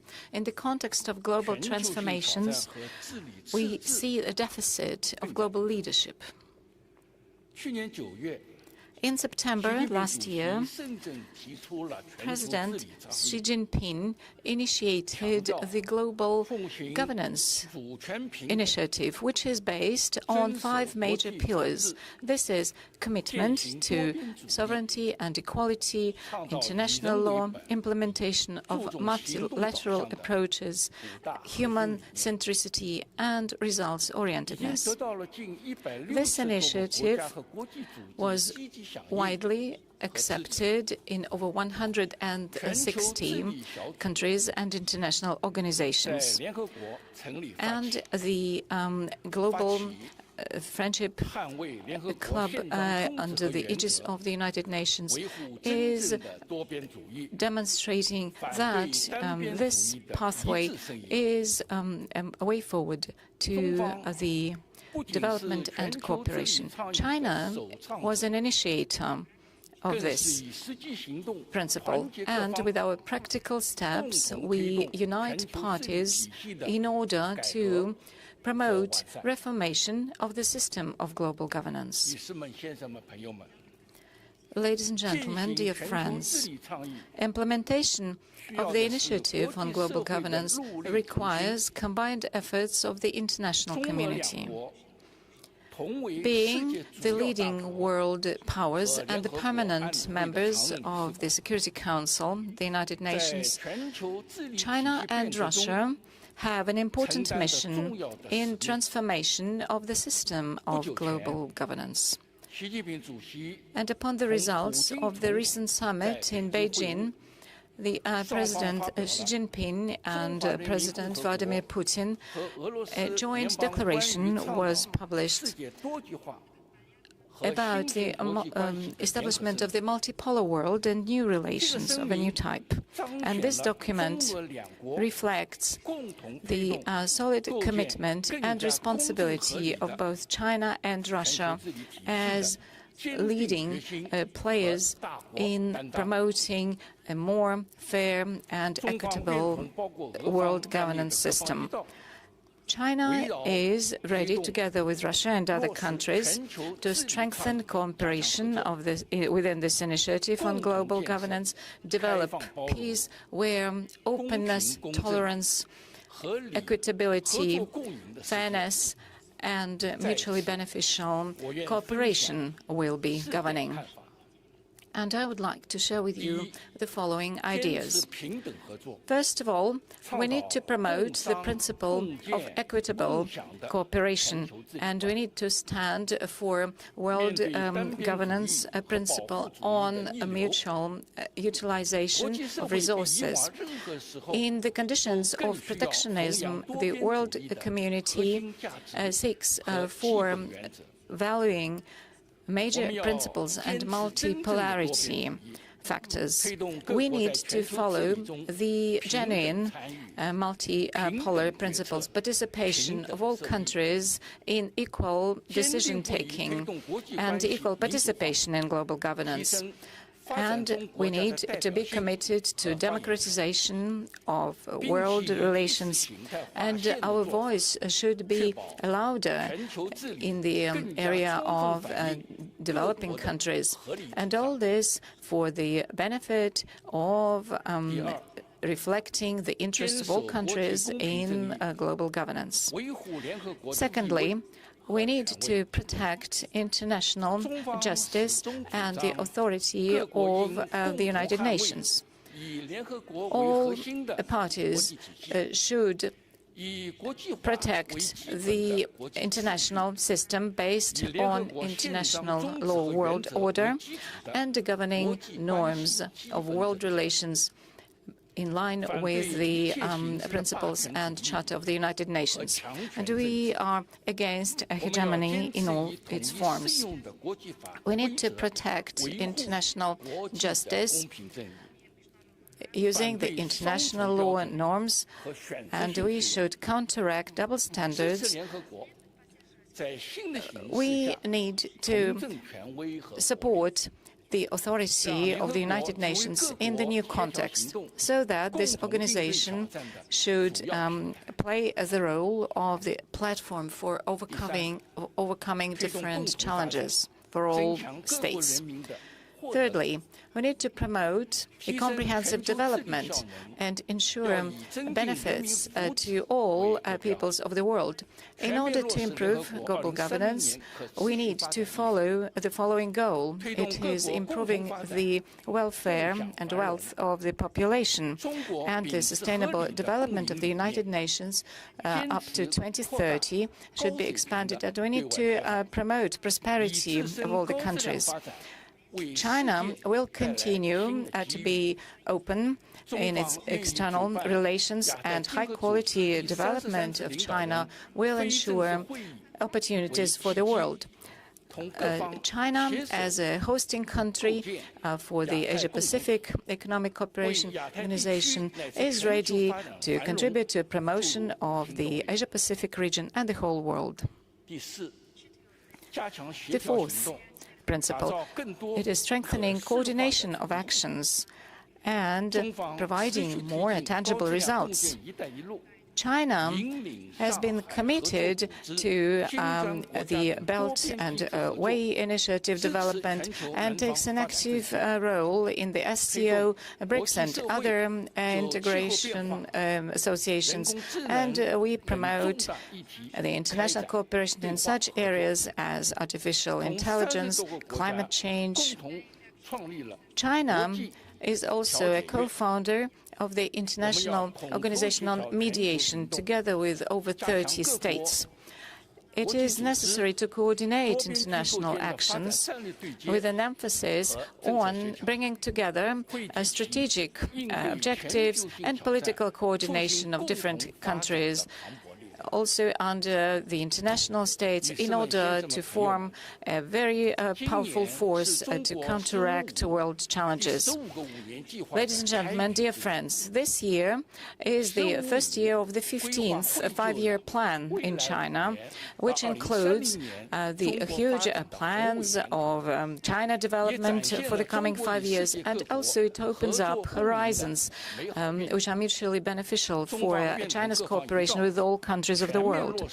China is ready to implement the initiative on global governance and also to strengthen the more rational global governance system, and hand in hand to open up a new bright future for the whole mankind. Thank you for your attention. Thank you so much. That's the Vice President of the Republic, People's Republic of China. Excuse me.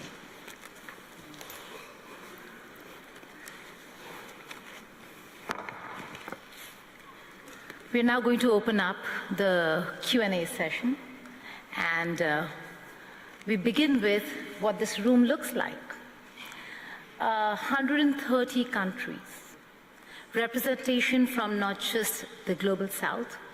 We're looking at America for the first time being represented in this room. Yes, Rodney Cook Jr. right there in front of me.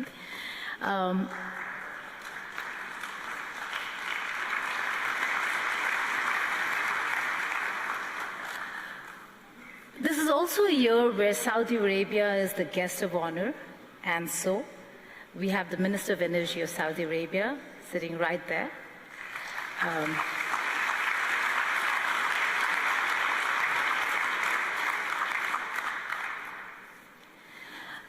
So, Honorable President Putin, my question to you is, with 130 countries being represented in this room, when the world talks about economic isolation of Russia, does this look like isolation?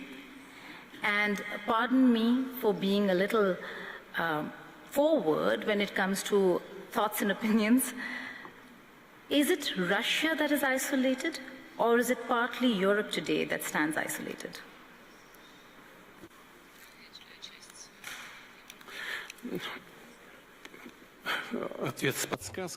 Well, you have given me a hint what I should include into my answer. Thank you for this. I assure you it is absolutely obvious because this isolation has never taken place. The initiator of this isolation was the previous administration of the United States. Everybody is aware of this. And then European satellites followed those efforts. And currently they're even more successful than the US administration. But initially it didn't exist. And thanks to cooperation with some partners, including in the United States, we were not isolated. All right. Here we have representatives of one energy company, and the previous US administration was trying to fight our LNG project. But as soon as this project began functioning, the first LNG was sent to the United States. Then uranium, yes, we are delivering uranium to the American market. And the first country, in terms of the volume, yeah, it is an American company. Then there's an international company with participation of the European and American capital. And the third one, in terms of volume, is a Russian one until now. All right, so everything is functioning. So Americans are pragmatic, and we have to use them as an example. So whenever it benefits them, things went on. We still keep energy projects going in the Russian Far East with certain countries that formally, officially have announced their withdrawal, and yet they still remain in these projects. They keep progressing, and I'm not even talking about our friends. They're not just friends. I would like to highlight that. Our reliable partners, I refer to African countries. I refer to countries of Asia, India, naturally. India, which has never followed any diktat from abroad, or the People's Republic of China, whose sovereignty and sovereign decision-making can never be contested. And as far as organizations, international ones are concerned, we have been working, and we have been working with our partners and historical neighbors, so everything keeps going, progressing. There is not much damage to us, and as you've pointed out, we see official representatives from the United States of America. I know there are representatives of Europe, and this is something we welcome. We have never isolated ourselves from anyone, and if the situation has changed in a way that we've got people from these countries, this is something we can only rejoicing welcome. I promise to stick to the economic questions, but being a journalist, I have to ask you this. The Ukrainian President Volodymyr Zelensky wrote an open letter, and he's not just offered direct talks. In the same breath, he's also directly threatened you and has called this your war. I'd like to quote him, if I may. He says, "Our long-range drone paid a visit to your forum in St. Petersburg, covering a distance of more than 1,000 kilometers. He says, this war is your personal choice, a war without a real cause.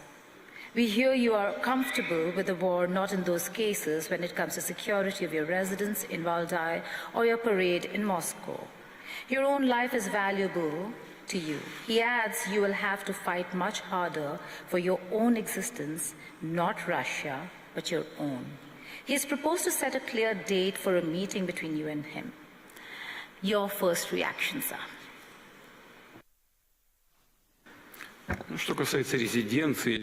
Well, as for my residence or parade, this is not my personal business. Besides, they had provided some information beforehand, and they said, we knew you wouldn't be at the residence. The question is why they did that in the first place. My press secretary, the spokesperson, Mr. Peskov, showed this letter to me yesterday. We had a working lunch with the president of Uzbekistan. Truly, I didn't have a chance to look in detail. Peskov has told me about this letter once again this morning. I had a glance at it, skimmed it over. So there are several things I paid attention to. First, the author of this letter mentions my age. What can I tell? Well, everyone needs to think about their age. But I believe that at my age, many other political figures still keep performing their functions. Some of them are older than myself. Age is not the most important thing.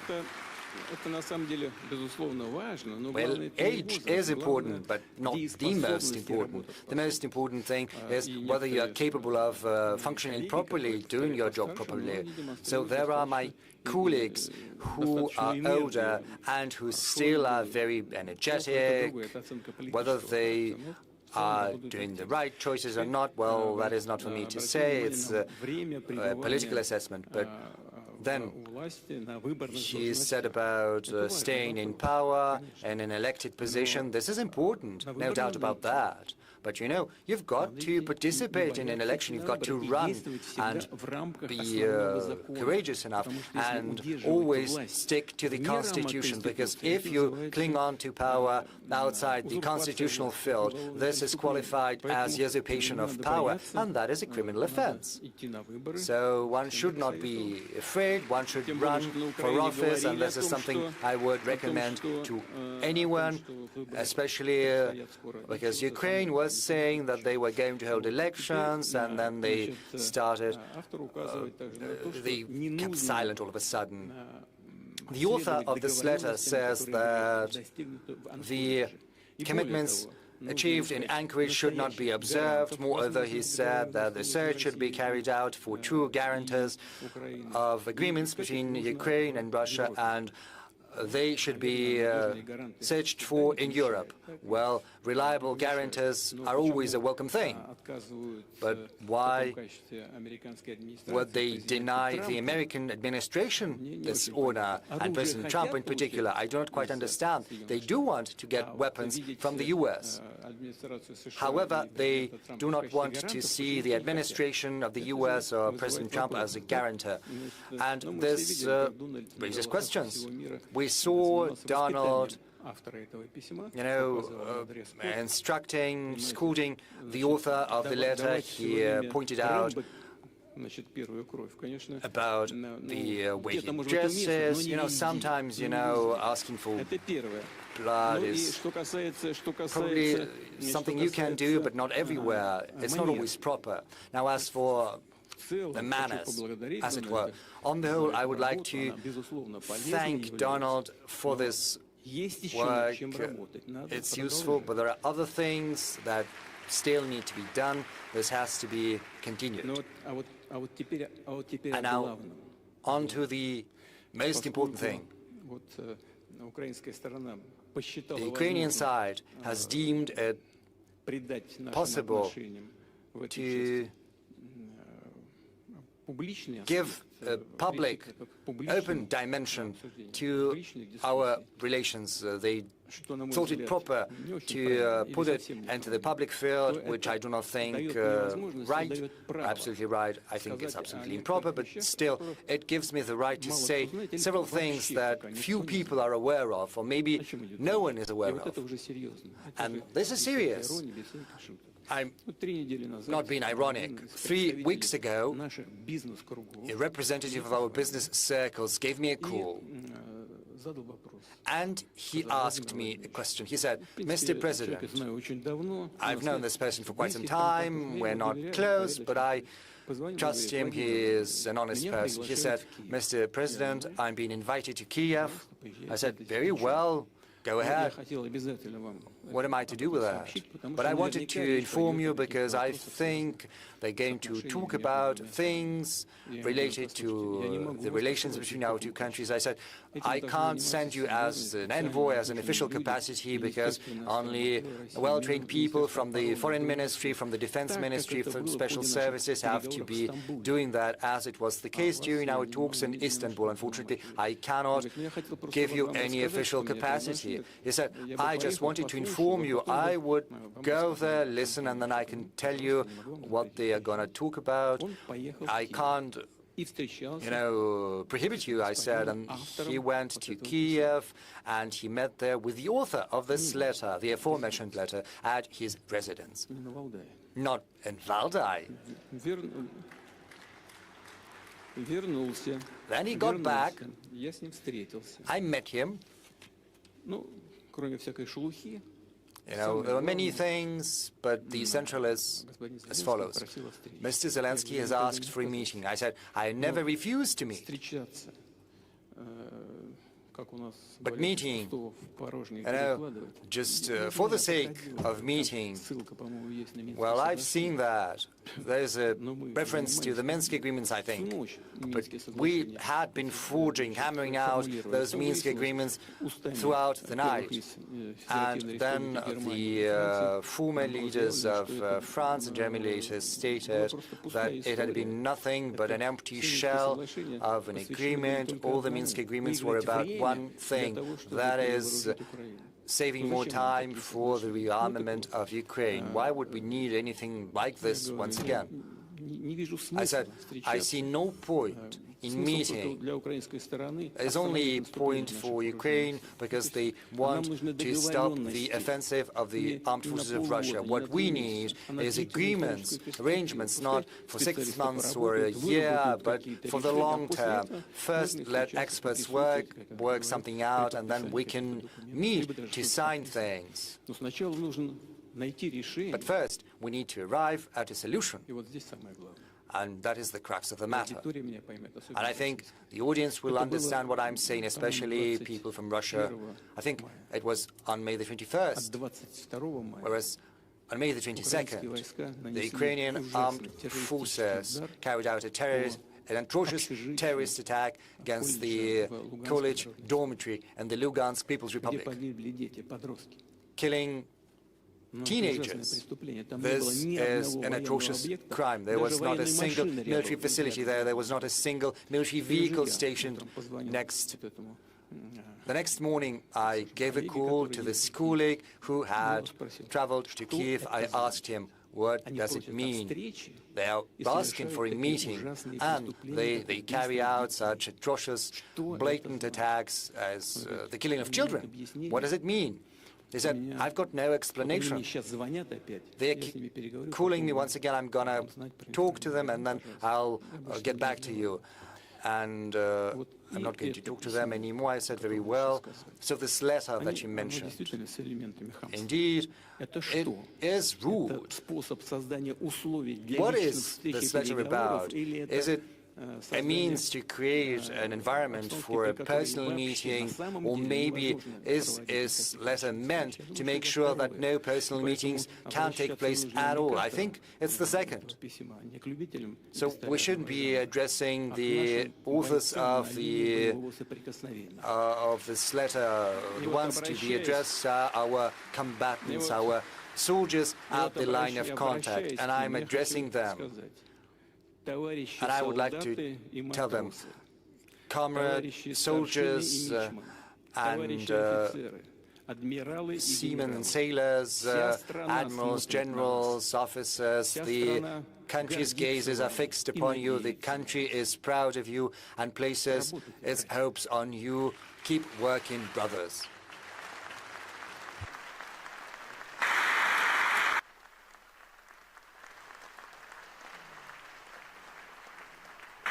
So I'll take that as a no. that you were not going to meet the author of the letter? Пока не вижу смысла. So far, I see no point. Because you mentioned the American president, is Trump your window to once and for all settle the Russia-Ukraine question? I ask you this, President Putin, is because President Trump is maybe the only American president who's engaging Ukraine in a way to bring them to the talking table, to strike a deal. He put President Zelensky on notice. If it were Biden or Obama, this would not have been offered at all. Is he the window?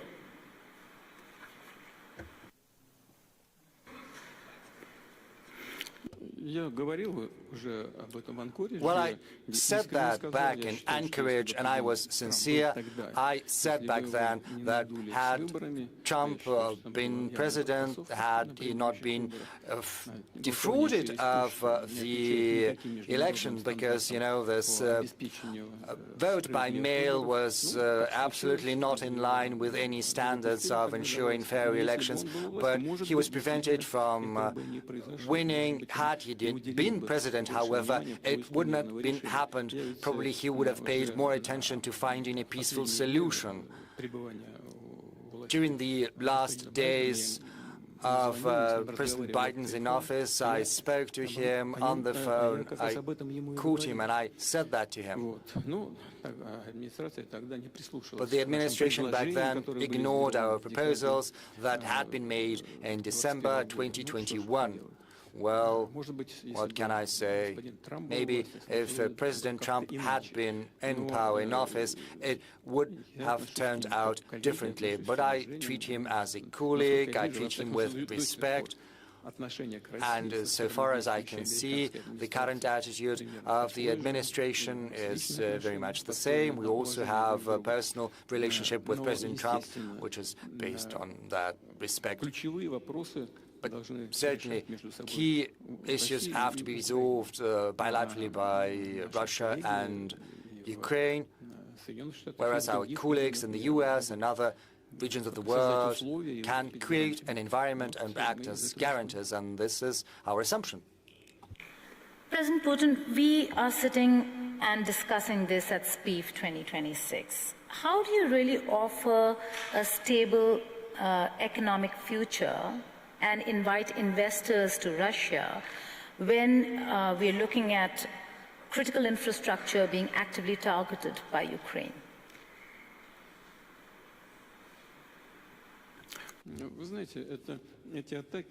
You know, those attacks on critical infrastructure clearly do not bring any good. More than that, they do impose certain damage. However, when investors take their investment decisions, they always accumulate the whole accumulation of risks and their complexity. I had a meeting with the leading media outlets yesterday, and we were all saying that we need to contribute to strengthening of our own security, our protection. We need to build up our air defense systems, and we're determined to do so. However, big businesses always play in the long run. And most importantly, first and foremost, businesses are guided by their perception of the economy that they choose to invest into. We've been discussing what is happening in the Russian economy. And we recognize that we observe a reduction of the GDP growth. However, all of that is happening in a very conscious manner. Those are conscious steps we undertake to strengthen the foundation, the health of the Russian economy. The key macroeconomic indicators were intentionally pursuing the cooling down of the Russian economy. And I can assure you today that neither tomorrow nor in the nearest future there aren't any threats that we recognize. On the contrary, we do see that our actions bring certain results, and I know that there are many colleagues seated in this hall representing real sector of the economy. We are having regular meetings with them. We discuss all the questions, all the issues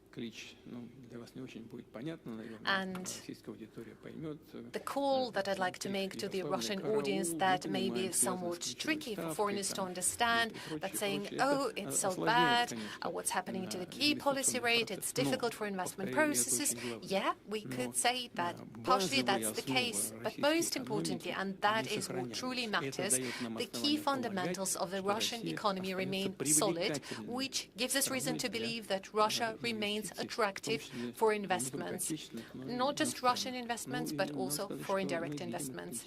And we do recognize that there is interest, we see it, and certainly we are going to welcome our partners. Okay, you're saying that, but in your speech you have set ambitious goal, launching new investment cycle, but you yourself said that there has been a decline of 2.3% last year. How do you then propose to grow in an environment of wars, sanctions, frozen assets, and while you talk about sovereignty, how do you balance that with inviting foreigners here to Russia? Look, you were saying wars, sanctions, but the economy is still developing. It's all stable. Even the domestic market is growing in Russia, and the well-being of the Russian population is getting better. We set ourselves an objective, as I was saying it yesterday. Only by 2030, we want to reduce the poverty level down to 7%. Actually, we have achieved the level of 6.7% already now in 2026. We achieved it even sooner than expected. As I mentioned earlier, the key macroeconomic fundamentals are stable for the Russian economy. That is why, despite all the obstacles, and true, there are always many obstacles, the fundamentals of the well-being of the Russian economy remain stable and have good prospects for further development. Any business, any company is always carefully analyzing all the risks for today and for some midterm and further away future. But there are people who are willing to work and do business, of course, having analyzed all the complexity of risks, but certainly, sooner or later, we'll see those risks eliminated. As for military actions, we proceed from the perception that at some point they will be completed, and they will be completed only once the goals we have set ourselves are achieved. As for sanctions, well, I would say sanctions are much more harmful for those who impose them. Is there damage from sanctions? Yes. 300 billion were frozen, but now we have more than 500 billion in US dollar equivalent. 300 billion US dollar were frozen, now we have more than 500 billion. That's the result of sanctions. Is damage being imposed? Yes. But are the countries imposing these sanctions encountering some damage as well? Certainly. According to various valuations, from 1.5 up to 2.5 trillion euro are the losses incurred by the European zone. That's the damage from the sanctions they imposed against Russia. And right now, certain kind of revaluation is happening, certain revision, and as a result, many come to conclude that maybe it's better to get back to the path of partnership with Russia. We are going to monitor the situation very carefully, and if those partners who left Russian market 2-3 years ago haven't left too much of a bad aftertaste, we would be ready to welcome them back. And there are interested parties who are willing to come back. But certainly we would proceed and act in the interest of Russian businesses first and foremost. We'll come back to your goals on Ukraine, but I'll have to ask you this, Madam President. Amid sanctions, you are wanting to do and increase business with Russia. How are you going to circumvent or bypass the sanctions? Thank you, Madam Moderator. And I must say that I've been envying my panel members using their national languages, and I would like to use this opportunity to do the same. So I'll switch from English to Swahili. Yeah. You have asked a question about sanctions and how we can circumvent through. I want to assure you that Tanzania is not under sanctions. Na tunajipanga kufanya maendeleo ya nchi yetu, lakini hatuko kwenye sanction.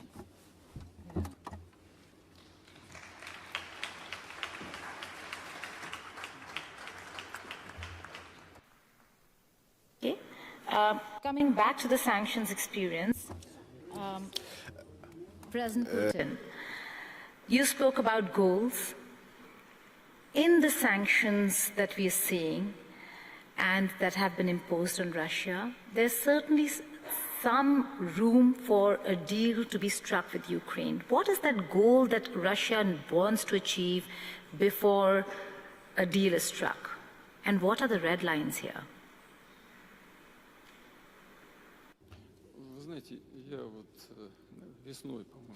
You know, I guess in summer 2024, at the Ministry of Foreign Affairs of the Russian Federation, I was delivering my speech and I expressed all the goals very clearly. Basically, it was at the beginning of the special military operation. I guess it would take a lot of time, but very briefly, I would answer your question in the following manner.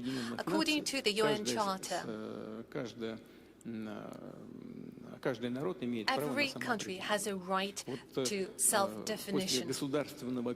And after the military, the state coup that happened in Ukraine, we saw that certain territories of Ukraine declared that they do not support and favor this coup and declared their national sovereignty. And they've done so in full accordance with the international law and the UN Charter. We've been trying to get those issues resolved by peaceful means. So we talked about the Minsk Accords. In Minsk, in the capital of Belarus, we seem to have achieved an agreement on how to find a way out of the situation in the southeast of Ukraine. But later it turned out that the participants from the other side were only signing those papers in order to win time to rearm Ukraine and start military actions. And this is exactly how it played out.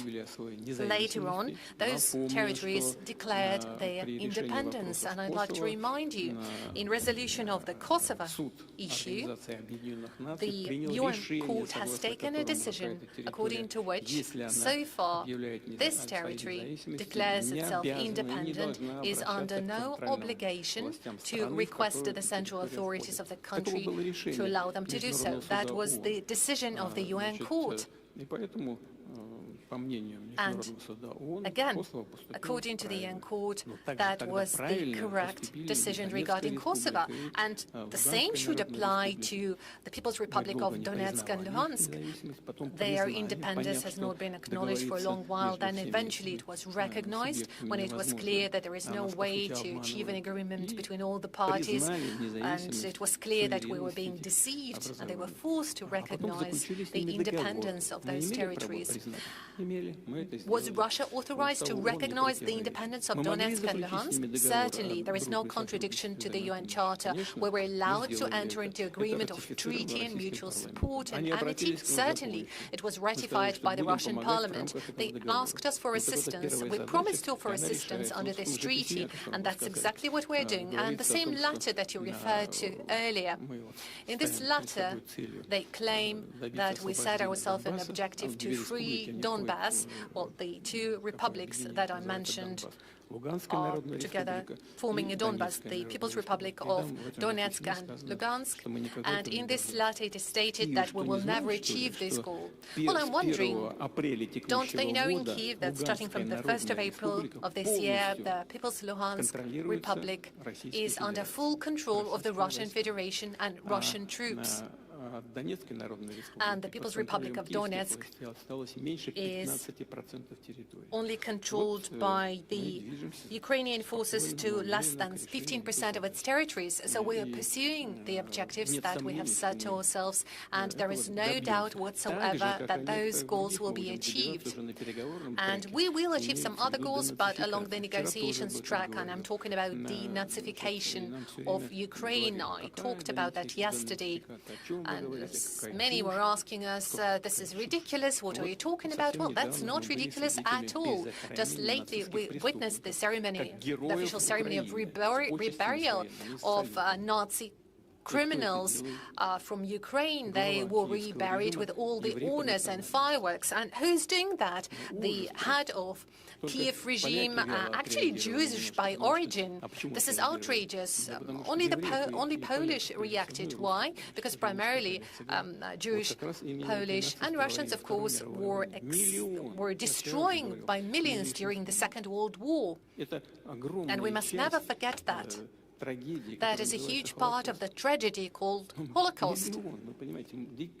Just think about it. Millions of children and women were killed, burned alive, and those criminals are getting their reburial ceremony with all the honors, and the head of Kiev regime is present there, saluting them, turning the Nazi criminals into heroes. And this is what we are fighting against, and we count on the support of the international community.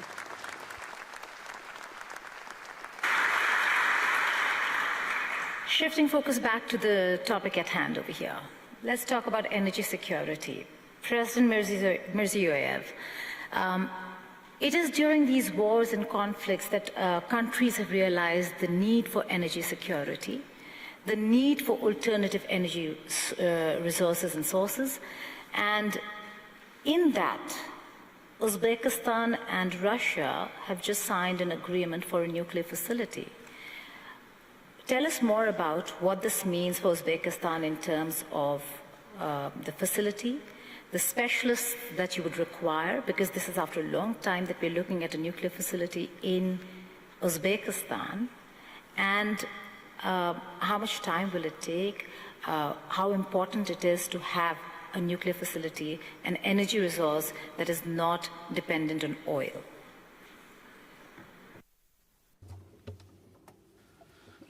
Thank you very much. In fact, this is a strategically significant project because any country needs to ensure its energy security, and we are going to double the demand for energy in 10 years in Uzbekistan. In my presentation, I was speaking why we are addressing this issue, because the production of uranium, we are in the 5th position in the world, and the uranium reserves are in the 10th position. And together with Russia, we have been working on these projects for a long time, and we discuss, we engineer, we design, and we came across to the following. So for the first time in the history of Russia and Uzbekistan, we are going to build 2 small modular reactors and 2 larger ones. Of course,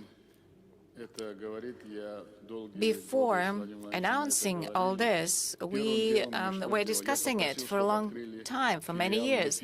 First, I asked to open up a branch of the MIFI University, because in order to implement something in practice, we need to train specialists.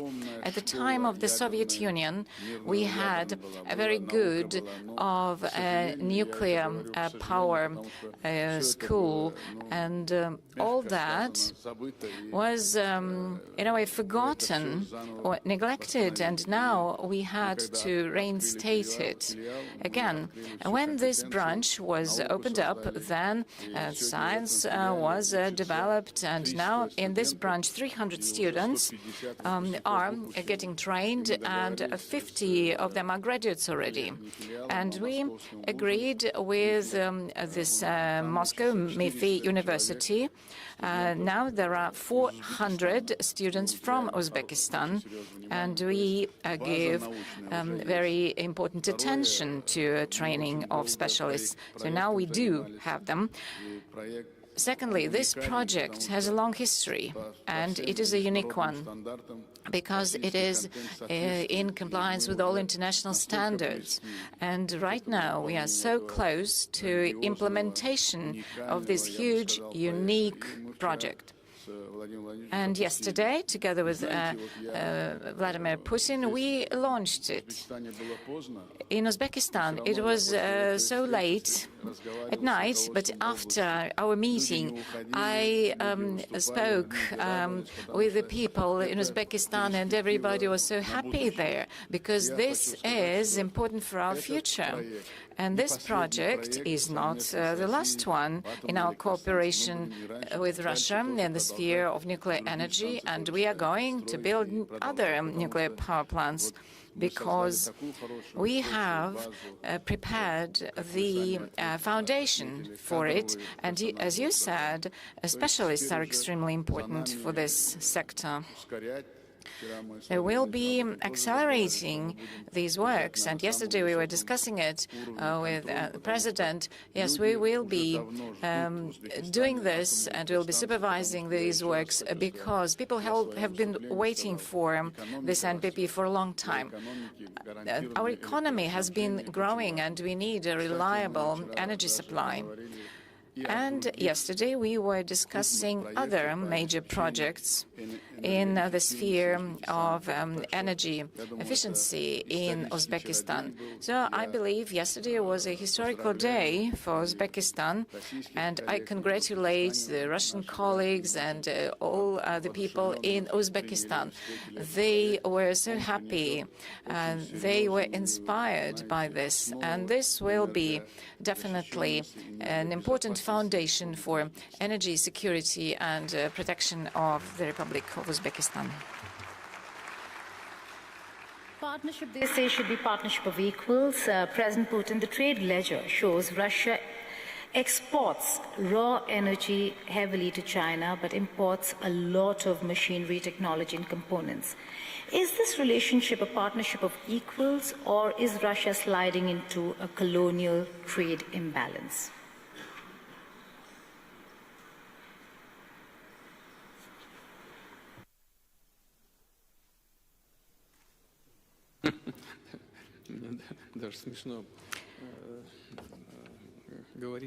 Right.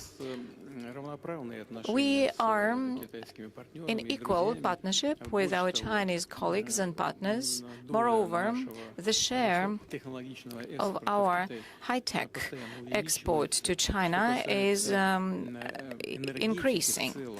And taking a look at the whole energy sector, machinery and equipment in this sphere, I cannot give you any specific figures, but I'm sure that it exceeds the volumes that we receive from China. And as for the energy sector, let's begin with the nuclear energy. We are building a nuclear power plant in China. How many blocks are there? 4 blocks are functioning already. So 4 blocks are functioning already, and 4 are under construction. This is blocks designed in Russia. And we also develop our partnership in science and education, and we have a very close cooperation. And this is mutually beneficial. And as for hydrocarbons, traditional energy, here we have been enriching our competences. And we were partnering with international partners, mainly they were from the United States, but now we are expanding our capabilities in these spheres. And here we have representatives of major companies of Russia, and you can discuss it with them. They will be happy to share with you their vision. Of course, China is our reliable partner, and we work with Chinese companies. We share information, data, technologies, and we are going to continue this. And I also would like to put an emphasis on the following. Cooperation with China is mutually beneficial, and we are doing it equitably, on equal terms. Okay, then let me invite Vice President Zhang. The fact that there was a recent meeting between the two heads of state of Russia and China, which drew a lot of international attention. Please throw some light on what this relationship is all about and where it's headed.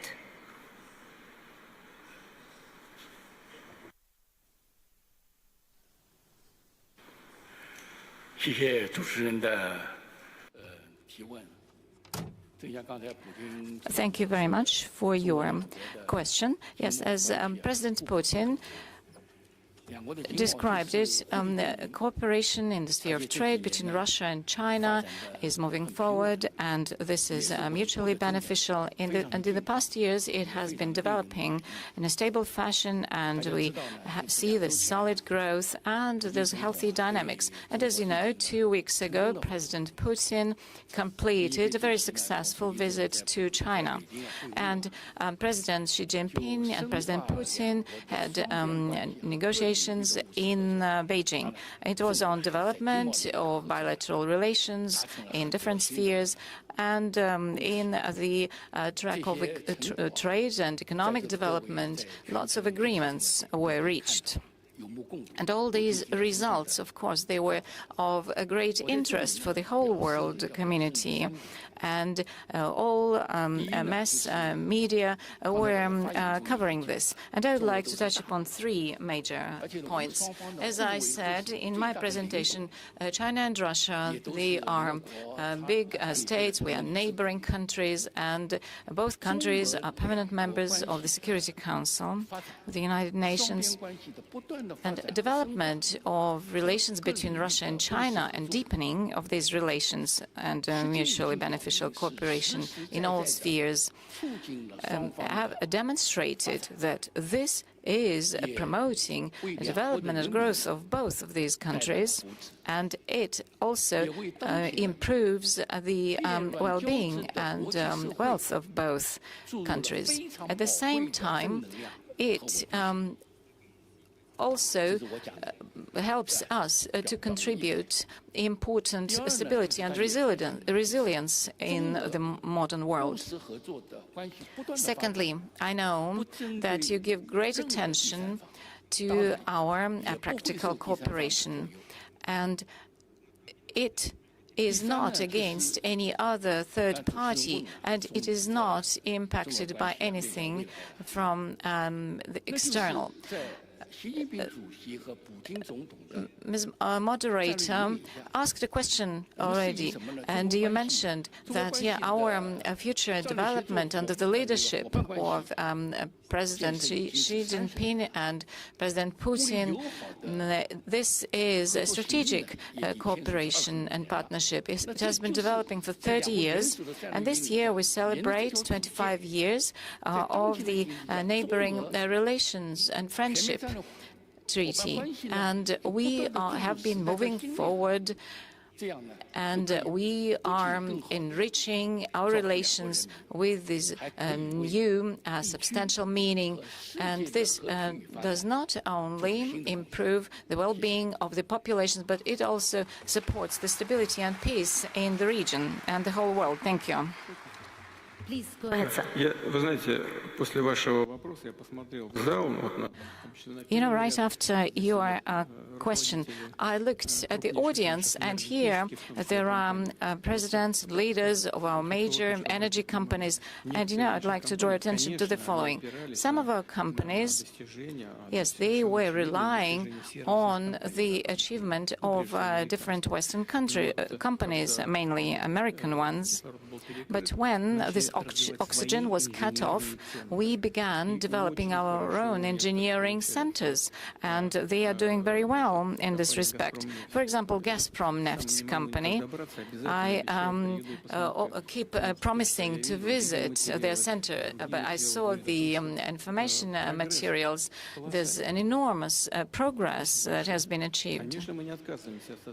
Of course, we are open to cooperation in the future, yet together with partners from different countries, we will be achieving great results. Or Novatech company, for example, they have technology only they possess, no one else in the world has it. And together with our American partners, we have been discussing if they use our technology, then production and liquefying of gas in Alaska, for example, will be much more effective than originally planned with the installation of pipeline systems. So it will be a totally different degree of effectiveness. So as for difficulties related to the sanctions in certain spheres, yes, we see that. But at the same time, it helped us to develop our own competences. The same can be said about our European partners. For example, gas branches, they keep working with them, and our partners who were developing rapidly, if now they are leaving the market, then of course they come across difficulties, and they are not happy about it. Under the blanket, they say bad words about their governments, but they had to reconcile. So they lost the Russian market, but we have increased our competences because now we have both the natural reserves and the technologies. So we see this as a very short-sighted policy for some of our partners. Thank you. Talking about technology and talking of technology, you're helping uranium when it comes to nuclear facility. What about countries like India, who actually have a lot of potential and need maybe assistance and partnership in the technology sphere when it comes to hydrocarbon and rare earth mineral harnessing of hydrocarbons in India? Is that something that you're looking at?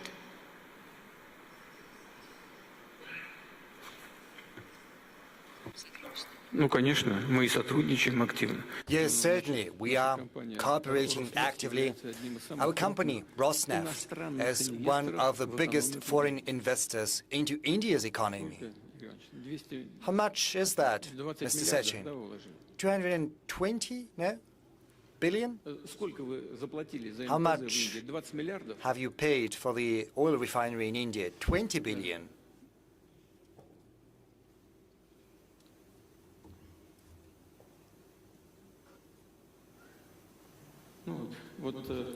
Well, Rosneft has invested around $25 billion into the Indian economy in the form of an oil refinery, a port, gas stations, and we're certainly working closely with our Indian friends.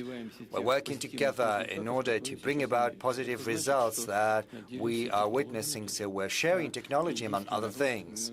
And the Indian people, and we have seen that for many decades of our cooperation, starting from 1947, when diplomatic relations were established. We have had very good, trust-based, brotherly relations in all senses of the word. We know how talented the Indian people is, how well educated.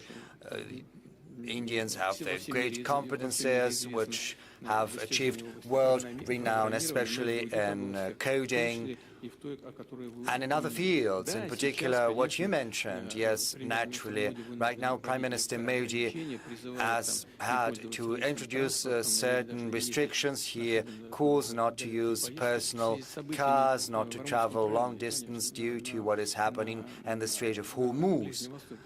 what is currently happening in the Middle East, but the Indian government has nothing to do with that. But the Indian economy is suffering. But I think our companies did the right thing, and the Indian counterparts did the right thing when they decided to embark on this path of close cooperation. Because right now we are trying to extend a helping hand and give our shoulder, increasing supplies to the Indian market and to Asia in general, and we'll certainly keep sharing our technological solutions.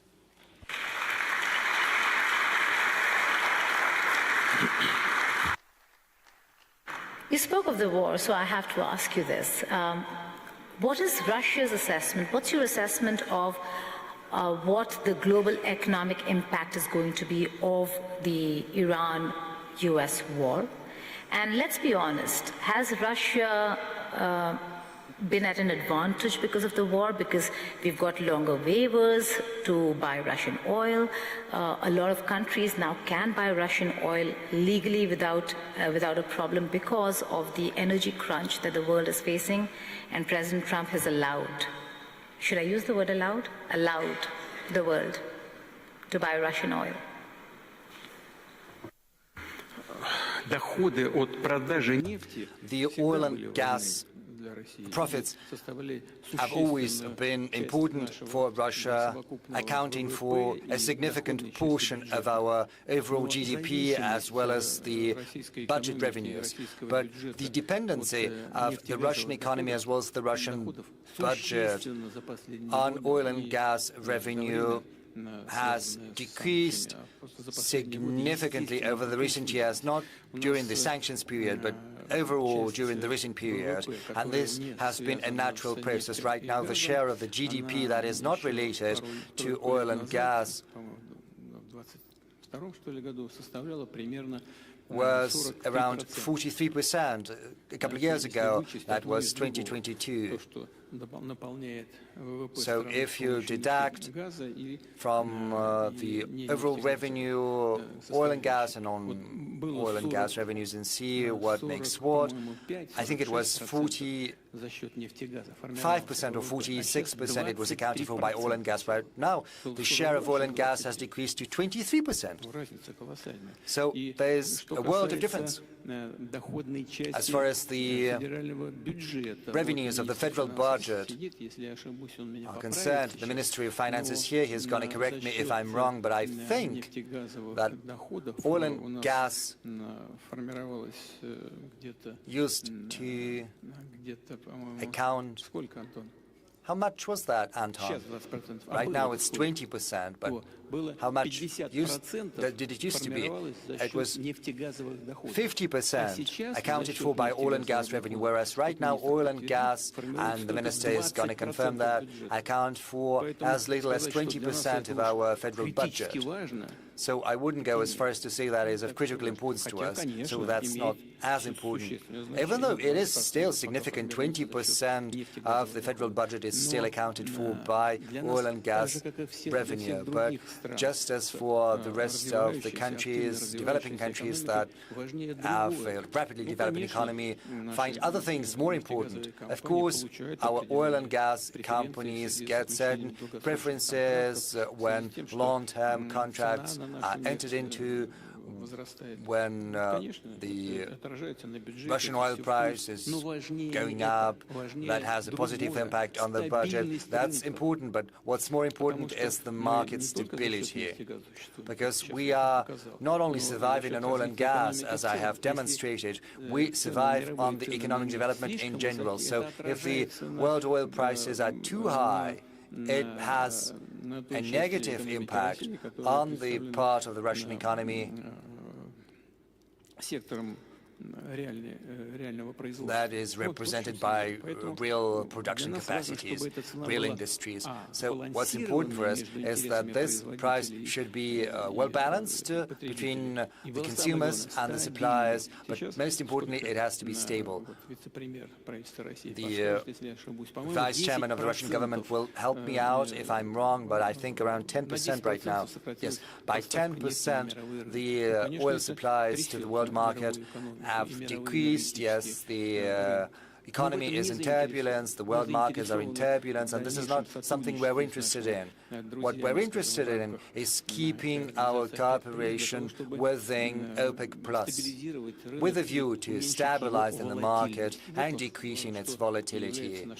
That is our priority, and this is the track we're going to pursue further.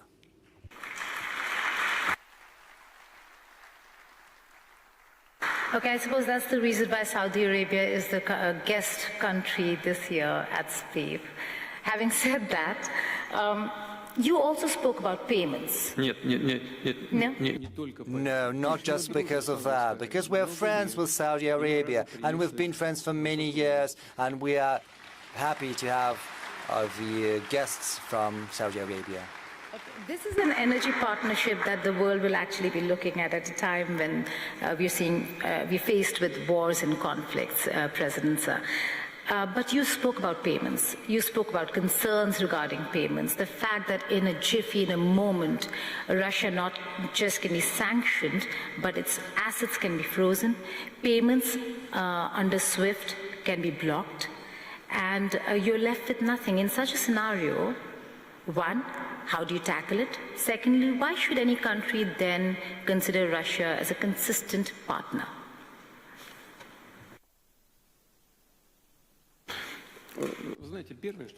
Well, the first thing I would like to say, and I think many understand that in the US too, they understand that attempts at using USD as a weapon, as an instrument in war, well, it has brought about catastrophic consequences.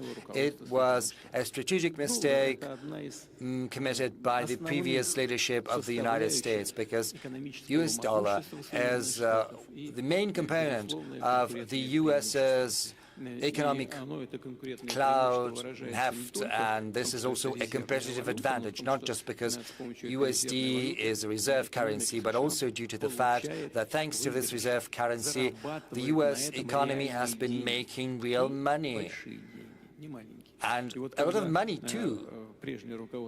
So when the previous administration chose to start using USD, which still remains a reserve currency, as an instrument for political competition, everyone started thinking. They started thinking, we too can be the object of such actions. What is going to happen to our reserves in USD? What is going to happen with our money that has been invested in American assets? Well, certainly, the economy of the U.S. is very big, but still it is running some problems. There's the debt, those who undermined trust in USD as the world currency.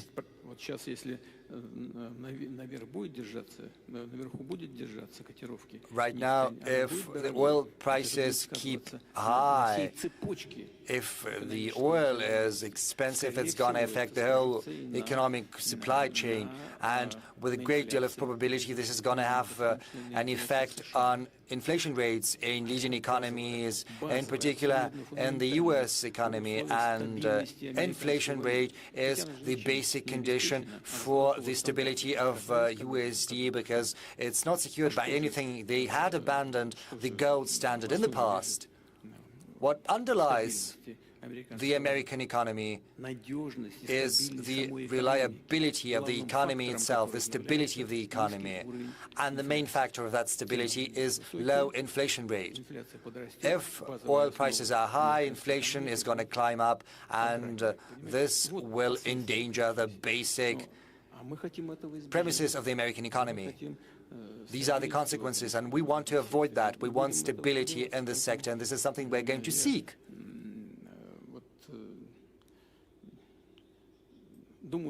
So I think everyone understands what we're saying. So with Saudi Arabia, with our friends, with the Crown Prince, we are doing what we can in order to strike the balance between the interests of both suppliers and consumers. And so far, we have been successful. And we are immensely grateful to the Crown Prince and to all of our friends who are working in this field. Maybe we could give a chance to our guests to say a couple of words. That would be interesting. I understand this would be breaking the traditions of this session. It's always fun to break traditions, President, sir. Is there a mic that can go to our Honourable Minister? We'll arrange for a mic. Meanwhile, can I just take a question till the mic comes? Yes, sure. Go ahead. Okay, so we're waiting for a mic for the Minister of Energy to speak and respond to President Putin. But I have taken note of the fact that every time you mention America, you're only mentioning the past administrations. I suppose Rodney's taking note as well on the specific way and the manner in which you're responding to the US-Russia equation. Having said that, every country has its own struggles. Tanzania, and Madam President over here, has been at the forefront, leading woman voice. Great to have a woman on the panel too, who's been fighting liberalization of her economy. How has that gone, and how is that moving ahead? Despite and in spite of fears of sanctions, criticism from various quarters, how are you managing economic liberalization in the country? Asante sana, labda niseme kwamba perhaps I should say Tanzania is a country,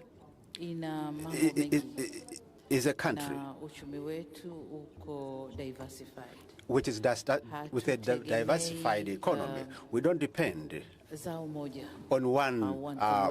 one commodity. The economy depends on agriculture, it depends on mining, it depends on tourism, it depends on many other sectors, manufacturing sector, we are also there. So all these sectors contribute together and they grow together at varying degrees, but they grow together. As such, we determined to a level that we work with the international community, with the private sector from the international community, and the majority respond and they come to invest in Tanzania and to do business. And since 2021 to date, we have been able to attract a lot of capital, foreign direct investment from abroad, and this is what makes Tanzania to be safe in its own economy. But most importantly, Tanzania is strategically located as an epicenter or a hub of the economic corridor of the eastern part, southern Central Africa, and the port of Dar es Salaam, which saves all these other corridors and all other these countries. Therefore, Tanzania, being strategically located to save other landlocked countries, that by itself makes Tanzania to have a lot of forms of attraction within the region. So Tanzania has a very vibrant economy, and the economy is steadily growing. We continue to grow. Since 2021, we started with 4%, and then we moved towards 4.5, 5.5, and last year we reached 6, and we expect to head towards 6.3. But you asked me a question on to have a female president. How can you sustain your economy? Perhaps I should say that economy doesn't depend on gender of the leader. It is not dependent on gender. It depends on how you steer the affairs of the nation and how you lead the country. Whether you are a male or female, you have to have strategic plans to it is the strategic plans that matter. That's what matters.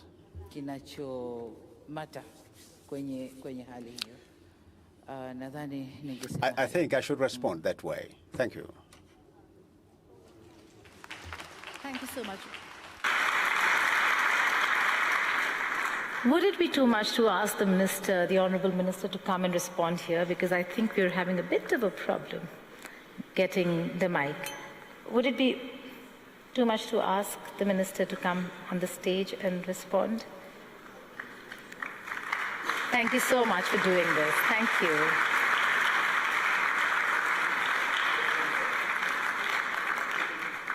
Oh, the mic has come, sir. The mic has come.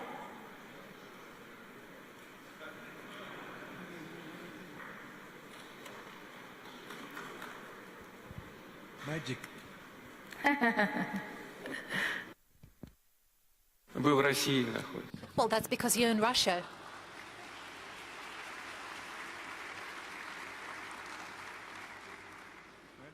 Mr. President, magic does happen in St. Petersburg. So I'm very grateful for giving me the opportunity.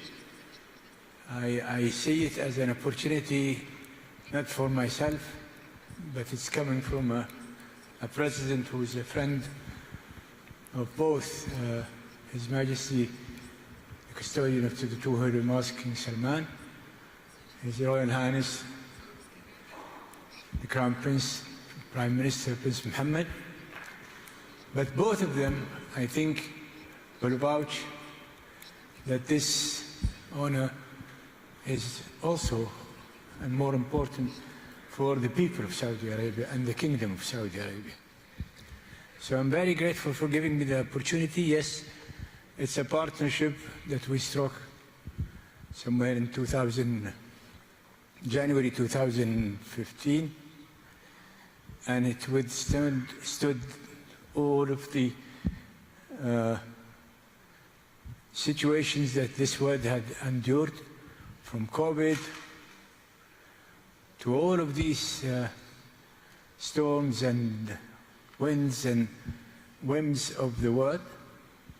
And even today, we're going through so many crises in many places, in different places, with different causes. Yet, we're weathering all of these storms with a diligent commitment to each other as partners, that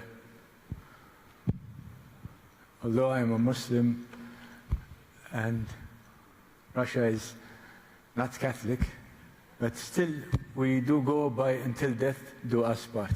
Thank you. That's lovely.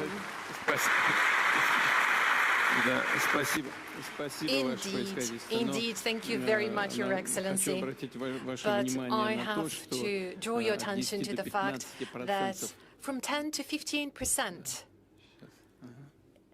Yeah, I'm just waiting for you to put on the headset. Your Excellency, I would like to draw your attention to the fact that from 10 to 15%, actually up to 15% of citizens of the Russian Federation are Muslims. And they don't have any other home country. Russia is their home. They proudly call Russia their home. Can I request our moderator? Well, you were saying it yourself. We also have representatives of the European Union and the USA in this room. Maybe they would be willing to raise their hands and take the microphone and say something. Why don't we do that? We keep talking about Europe and the West and the USA. Let them speak for themselves. Rodney, will you humor us and take the mic and say a few words?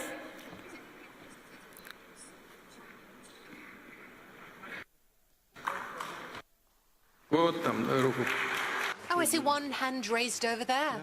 Yes, please. Perfect. Please come ahead.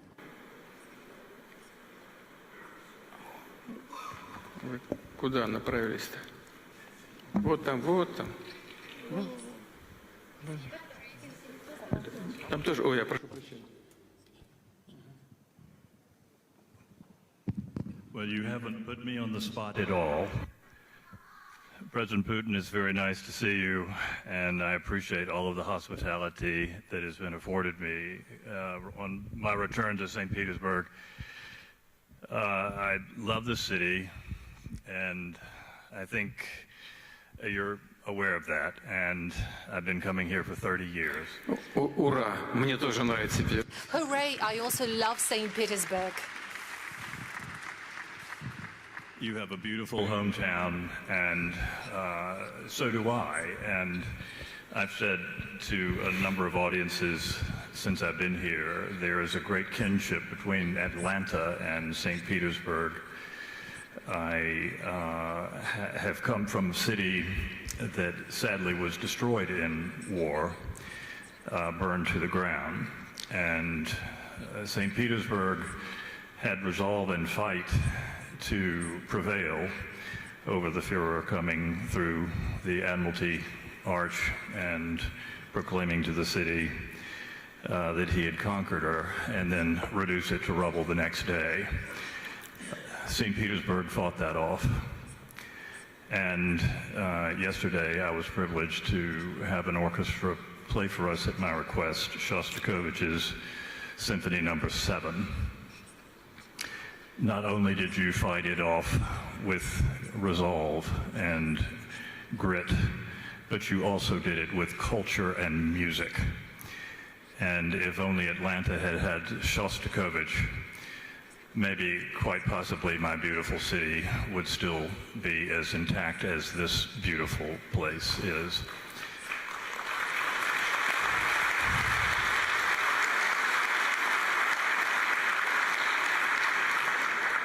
I do give a good hello from your friend, President Trump, and I am encouraged by everything that has happened since I've been here, Mr. President, and I appreciate the offer to speak. And we have a lot of ideas to talk about between our two capital cities in the next week. Can I ask you a question, Rodney? You may ask it, but I'm not sure I'll answer it. That's all right. Are you taking anything back to DC when you plan the ballroom? Explain your question a little bit better. Have I learned more from St. Petersburg architecture about the ballroom? No. Will you be inspired while creating the ballroom in Washington, D.C. at the White House? I have already been inspired by St. Petersburg ballrooms in my lifetime and have done a lot of work in your cathedrals and your palaces. So the answer is yes.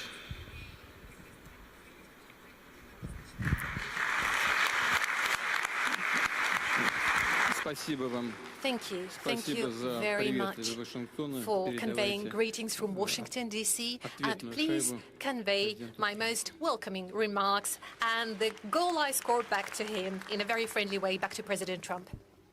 I have some And thank you very much indeed for your kind words. They indeed are very well taken. Thank you for your kind words from the bottom of your heart that you expressed about St. Petersburg. I have some very tough questions to ask, but before that, we had opened the floor for our European friends here. And there, that lady over there. Can a mic go to her, please?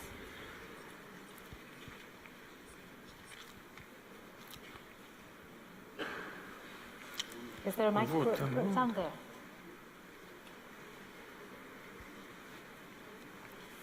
Ну, туда, пожалуйста. That way, please.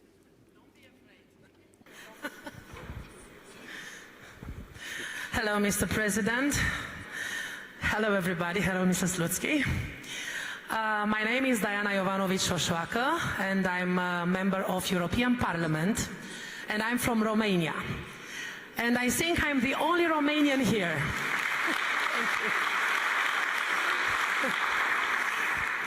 I would like to tell you that Romanian people do not hate you. Romanian people want peace with Russia. We don't want that to help Ukrainian. We don't want to give them money and arms, but unfortunately, Romania is leading from Brussels. And I cannot send you a warm hello from our president because we do not have a president. From our point of view, I'm the president of a political party SOS Romania, which is parliamentarian and Euro-parliamentarian political party and only opposition in Romania. And Mr. President, I would like to tell you that I was senator in Romanian parliament in 2023, I think, when Zelensky wanted to talk in my Romanian parliament. And I didn't let him, and I get him out of Romanian parliament.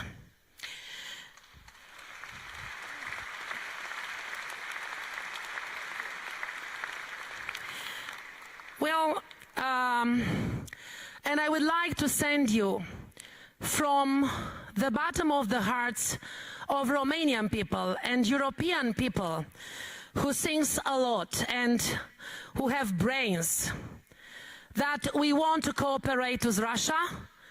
We are not enemies. You are the biggest country in the world. You are one of the biggest economy. We admire you for your force, and we admire entire Russian people. And we want to congratulate you for everything you have done and you are doing for this forum. Congratulations, and this is a lesson for European Union. I hope in a short time we won't have Ursula von der Leyen as the President of European Commission. Thank you so much.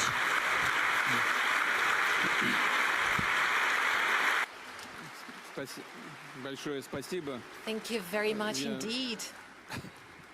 You're very much welcome. Frankly speaking, I cannot, and frankly speaking, I don't want to comment on the domestic affairs of Romania, but we have our friend from Saudi Arabia, His Excellency, mentioning that Russia is largely an Orthodox country still. Well, Romania is also Orthodox. So my request is, please convey the warmest greetings and best wishes to all Orthodox people in Romania.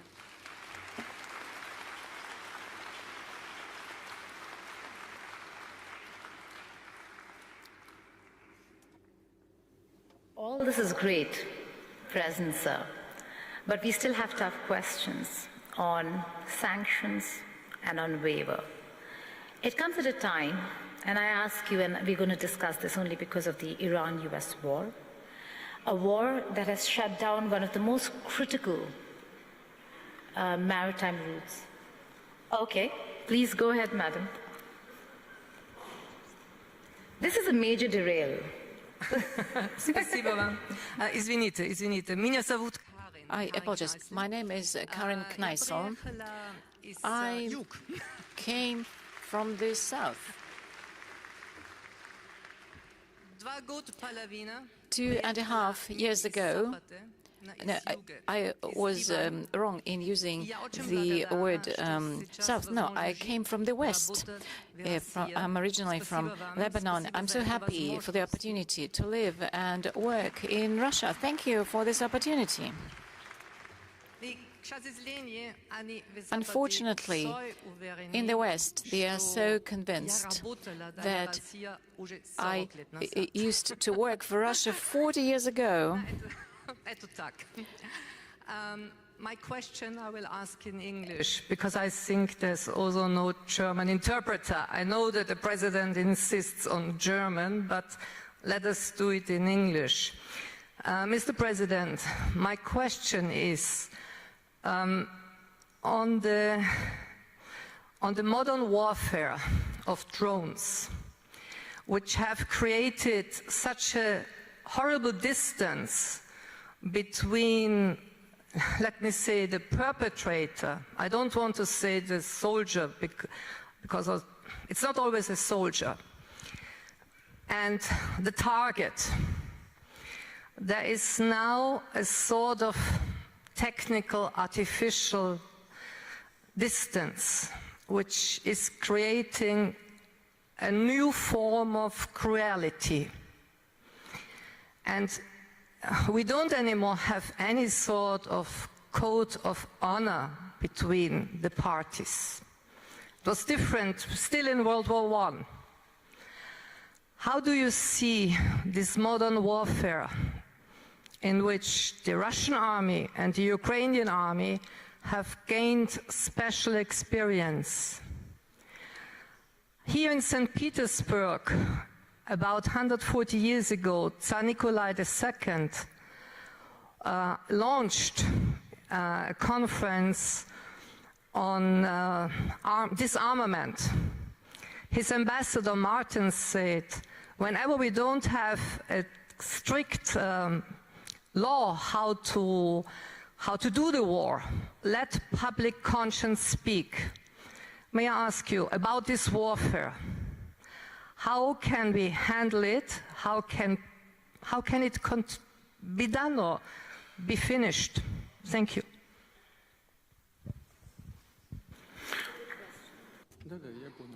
Yes. As for these new means of war and warfare, yes, they have appeared regularly, and the international community always tries to respond to it. For example, the ban on the use of explosives and mines, but we see that many countries, they deviate from this, and we see what is supplied by the Western states to the Ukrainian troops. Even these forbidden warfare. As for these drones and UAVs, yes, this is the new reality. And mainly, of course, they are supplied to Ukraine from the Western states. In Ukraine, they are only assembled, although it seems that they try to engineer some of these drones themselves. They're not very successful in that. What can be done? As I said yesterday at the meeting with the media representatives, we need to reinforce our aircraft defense, air defense systems, and do everything possible in this respect. And unlike the Ukrainian troops, we have the whole range of technologies and resources for developing this. We have schools, we have training centers, we have a developed industry. And it is an opportunity to implement all the plans we have set for ourselves. Our industry and defense science, they are actively involved in this, and they're able to ensure this capability of the Russian troops. And this includes this new warfare. If you ask this question, I should say that the parity in the combat field, we have preferences. They are having advantages in some areas, and this is true about long-range aviation and aircraft. I would say that if certain decisions are taken in a timely fashion, and if we increase our capabilities, then it wouldn't be a serious danger, because these are aircraft that can be dealt with. But now we see that there's new type of aviation. This can be curtailed. The other party, they don't have their own production of such hypersonic, for example, weapons and missiles, the whole range of them, and some other combat warfare other countries don't have, like the mid-range weapons like Oreshnik. We spoke about it many times, but I cannot but agree with you that if there are most dangerous weapons, especially dangerous for civilians, of course the international community need to start thinking how to limit and restrict its usage, especially against civilians. This is absolutely unacceptable. This is a humanitarian crime, but this is a topic for another discussion with the experts and representatives of international organizations. Thank you. Before I go to the war question, can I just take one question from Madam President here? You said 1 out of 4 will be African. By when? By 2050. And I ask you this because we ask this to everybody who boasts about population and the fact that they have a huge population. It's not about quantity, it's about quality. What do you have to offer to the world? What does Africa have to offer to the world in terms of quality?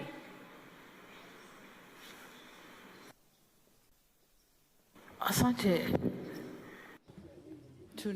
Thank you. We have, as the African continent, we recognize the fact that during in this era, we're supposed to develop and to promote our human capital, to develop human capital. That's very, very important. That's critical for Africa. That's what we are doing.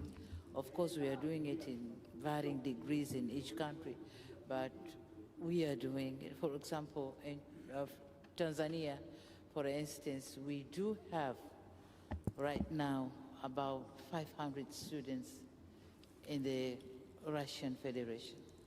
They are here, learning here. And in our discussion, we have, in our discussion, agreed that we'll get more opportunity to take our children to Russia for education, because we have new areas which are being unlocked. For instance, if we speak of a digital economy or digitalization of economy, we have to learn what is it. When we speak of nuclear energy, we also need to get nuclear engineers. We need to get all the experts who can work in that field. So, development of human capital, that is the direction we want to take. It is critical to our development, but secondly, especially for Africa, it is to give the opportunity to women, because currently in Africa, the doors which were closed, they are now unlocked, they're opened, especially for us who have worked through the doors. We have the responsibility to develop others. An African girl, to make sure that an African girl has the hope for the future and understand that she is the part of the nation building. As we were told in SDGs, as it is explicit in the Sustainable Development Goals, that we don't have to leave anyone behind. We are now aware that no one should be left behind. Take an example, a country growing at 80%, 6% GDP growth annually. How can it manage without involving each and everybody? So society inclusion is very, very important. And you said it right. CO2 society inclusion, but quality society. Not only society inclusion, but everyone has to be involved. Managing their own sustainable development. So,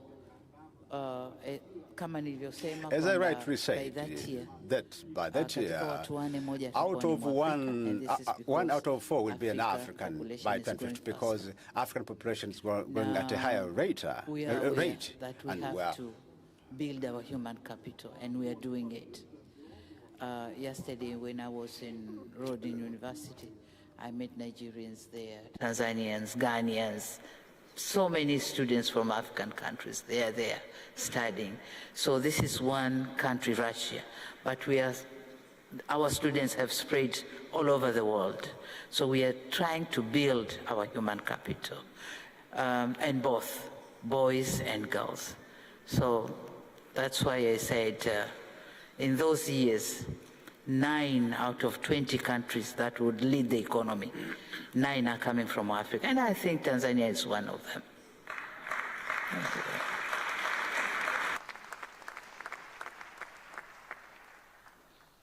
Now I'll go back to the war question, the Iran-US war. Strait of Hormuz blockade there is a real cause of concern, worry. How is Russia looking at it? What's your assessment and reading on the global impact it is having? Apart from the fact that, yes, Russia maybe has had a bit of an advantage, what's the assessment of the blockade and the attack on Iran? Would you consider it provoked or unprovoked?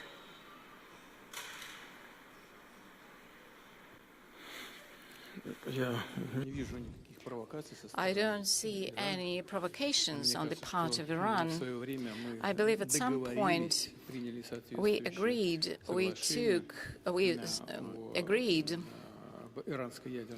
on the Iranian nuclear program, and everything was under control in the IAEA.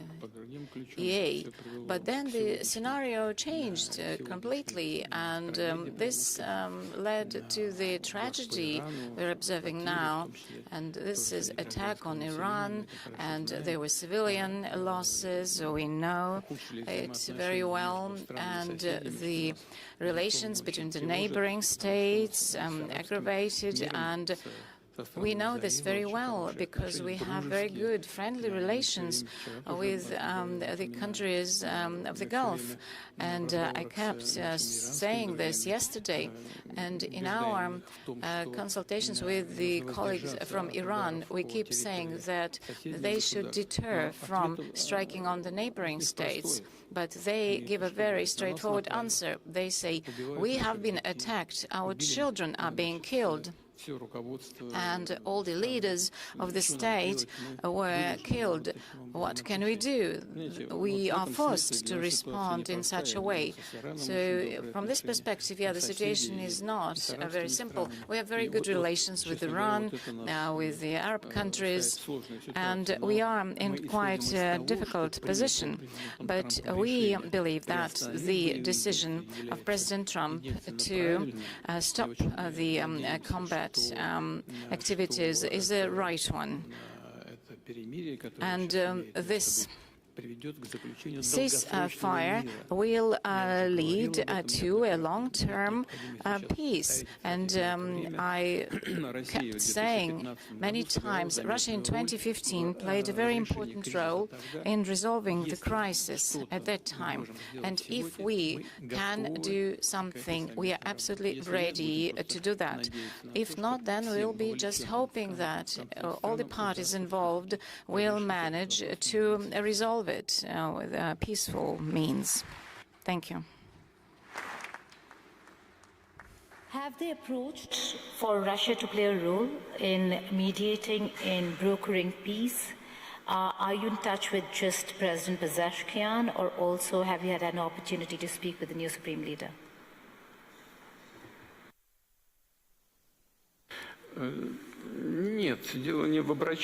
Well, this is not about them approaching us.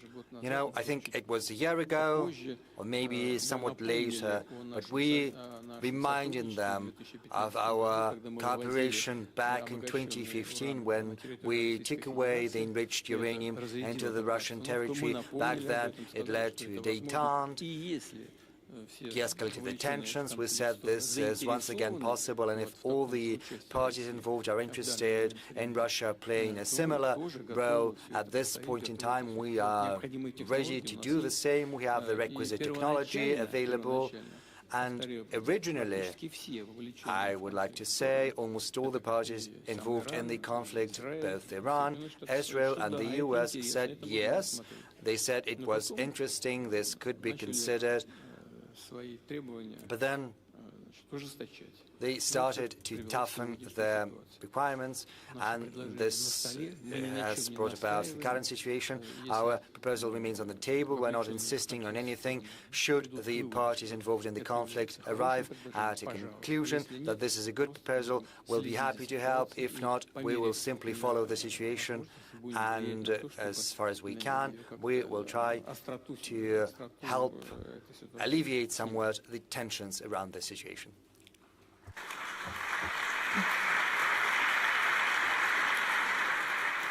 Does the offer for the uranium enrichment to be taken to Russia still stand? Are you engaged with Washington, D.C. on this? Because I suppose D.C. is very clear that they want to have the uranium, and Iran is insistent that it stays in Iran.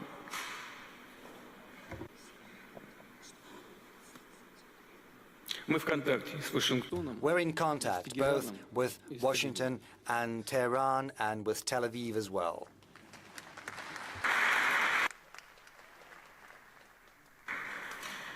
Because you mentioned Tel Aviv, do you think Prime Minister Netanyahu's plans, as they stand, are one of the main reasons why America is in a position where it needs to, one, look at how to get out of this, how to exit this? And do you think President Trump was misled?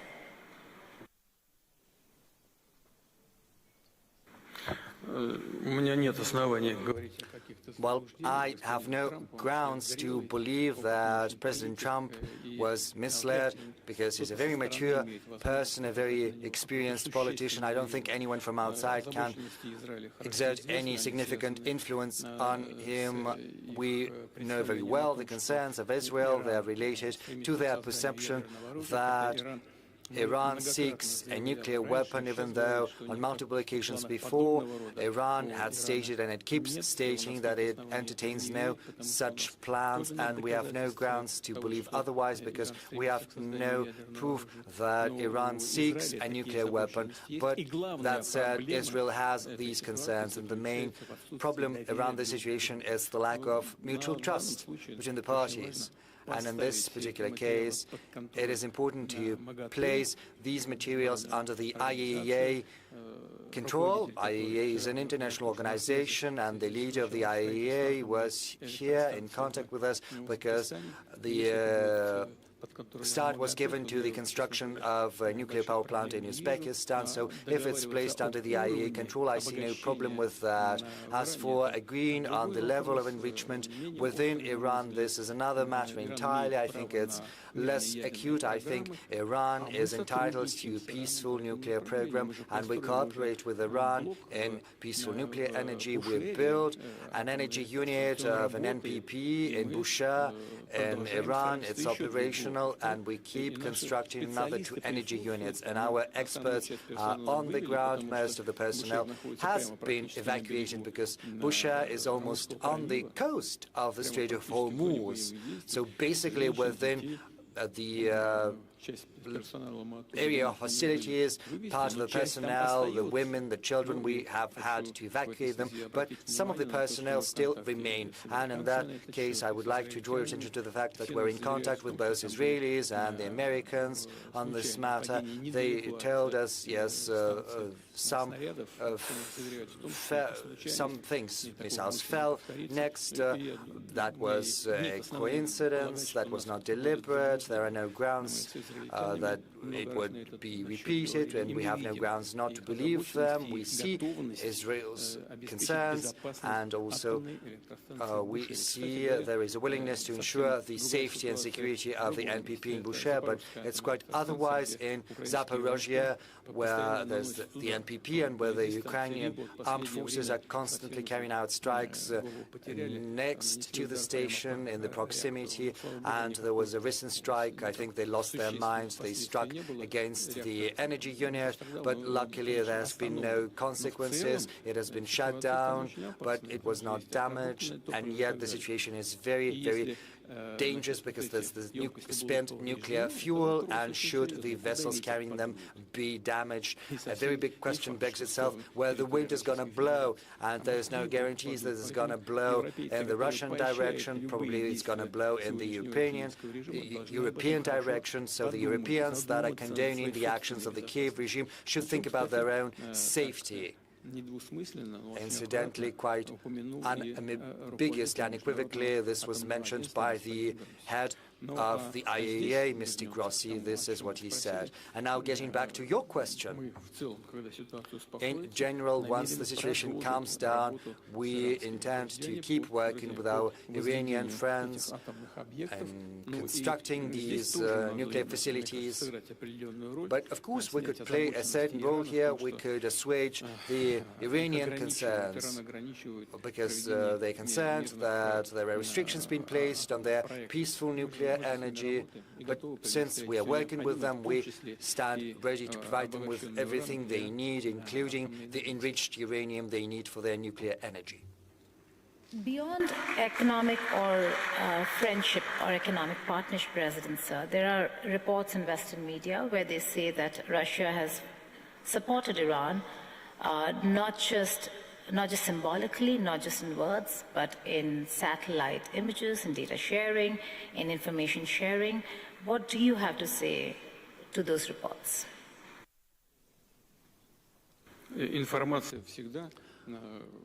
Well, information is always on the table. Some modern control means are dual use. I don't know for sure, but I think Iranians could have been getting information not just from our satellites, but also from commercial satellites. Commercial satellites sell this information on a commercial basis. It's very simple. As far as our weapons are concerned, Iran has never requested us for anything, and we have not provided them with any weapons.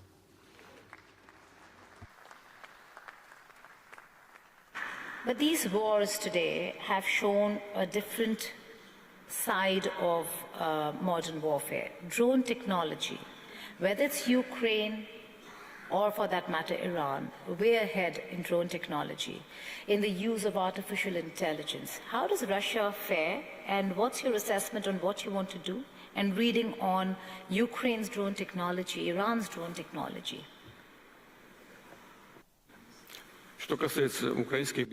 Well, as far as Ukrainian armed UAVs are concerned, they have to be shot down, and we have to be more efficient about that.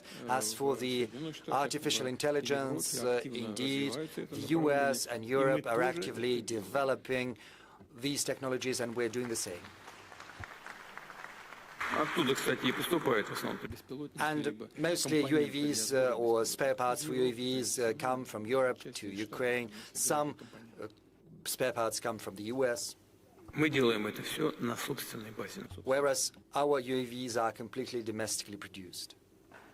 Is AI an enabler or a disruptor?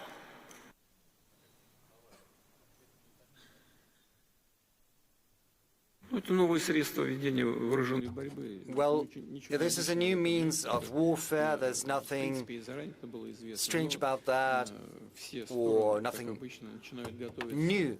Everyone starts getting ready once it has already become part of real life, real warfare. But these are not the only means of carrying out warfare.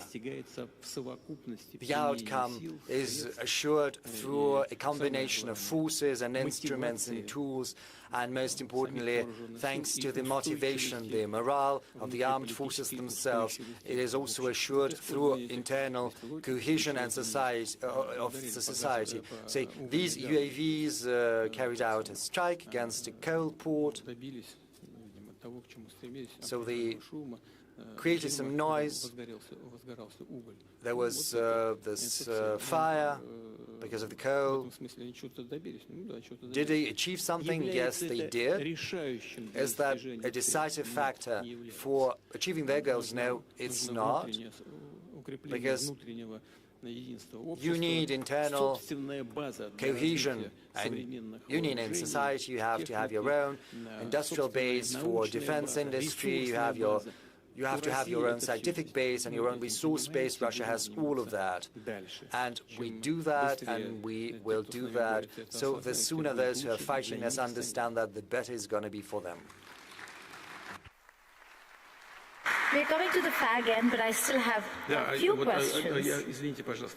Yes, I'm sorry. You spoke about Iran, and we have to do them credit. Iran manages to assure internal stability within its society. This is an incontestable fact. Once the hostilities started, some in the West thought that the country would crumble from the inside, but it didn't happen. This analysis proved to be erroneous. Quite the contrary. As we can see, the Iranian society is getting increasingly consolidated. You must have seen it, you must have heard it a month ago or so. Once the conflict was launched, the first strikes were carried out. The Iranian regime, the leadership made an appeal, sacrifice your life for Iran. 5 million people volunteered, and now more than 10 million, and all of them volunteered to sacrifice their own life for the sake of their country. And this is a fact. And this is something you have to keep in mind all the time. And, well, that is what applies to the conflict in Iran. Also, sir, dissent also has to be recognized by countries and leaders. There's dissent in Tanzania, there's dissent in Russia, there's dissent in Uzbekistan, in China, including India. How do you see dissent, and how do you engage the youth?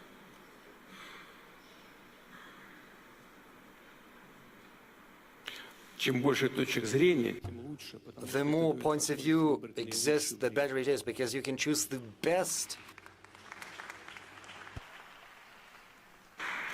Okay, I have to ask my India question. Yesterday you were meeting with some of the editors and you spoke about Su-57s and that it was an offer for a collaboration. Does that offer still stand? What are the details? And what's the conversation you're having with New Delhi?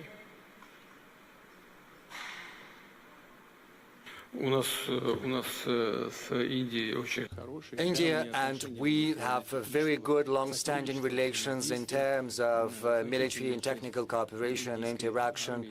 A significant portion of the armed forces of India are equipped with Russian equipment, with Russian material. This is a tradition that dates back to the Soviet times, and this tradition is kept alive. Our relations with the Indian friends are specific in that, thanks to our mutual trust, we concentrate not just on trade, not just on buying and selling, we're also concentrating on joint research and development. One of the most, the greatest examples is the medium-range missile BrahMos. Indian experts participated in the design of this missile from the very beginning, and Russian experts as well, and the outcome was great. India has traditionally been purchasing our aircraft, both planes and helicopters from us. Su-57 is a very good aircraft, probably the most modern one, the most up-to-date in the world as of now, and it is also the most efficient. We offered, and I said that to our Indian friends yesterday, we offered we should do that together. Well, it didn't work out, but we did it on our own, and we stand ready to sell Su-57, probably. You know, there are 2 pilot configurations, and it could also serve as a command center. So forging ahead, and we are very efficient, not just in aviation, but also in maritime equipment, submarines, and surface vessels. Is there a waiver or carve-out for India in acquiring and procuring Su-57s and S-500 air defense systems from the United States of America, and will that stand? How do you think India should be dealing with America and the sanctions?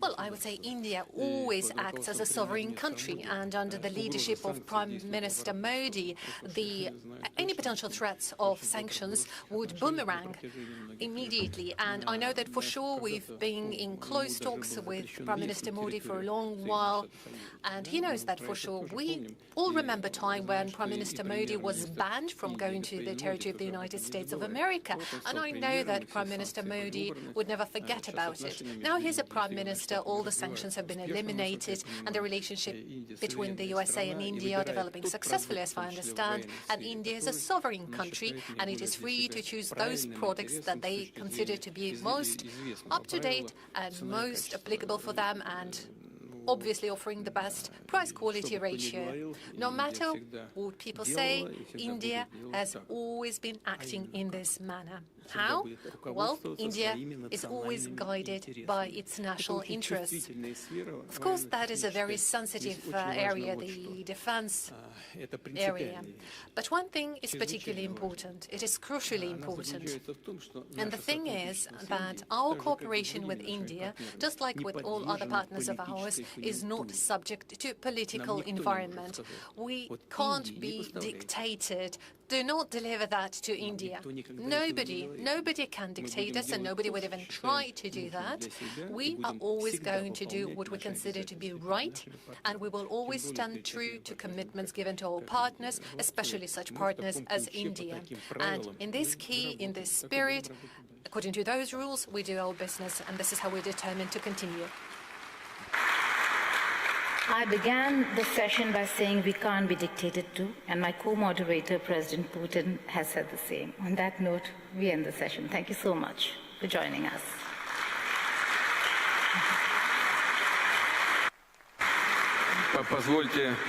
If I may, on behalf of all the people present in this hall, here in the panel, we would like to thank our charming moderator for this joint work and joint conversation. Thank you very much for your moderation support.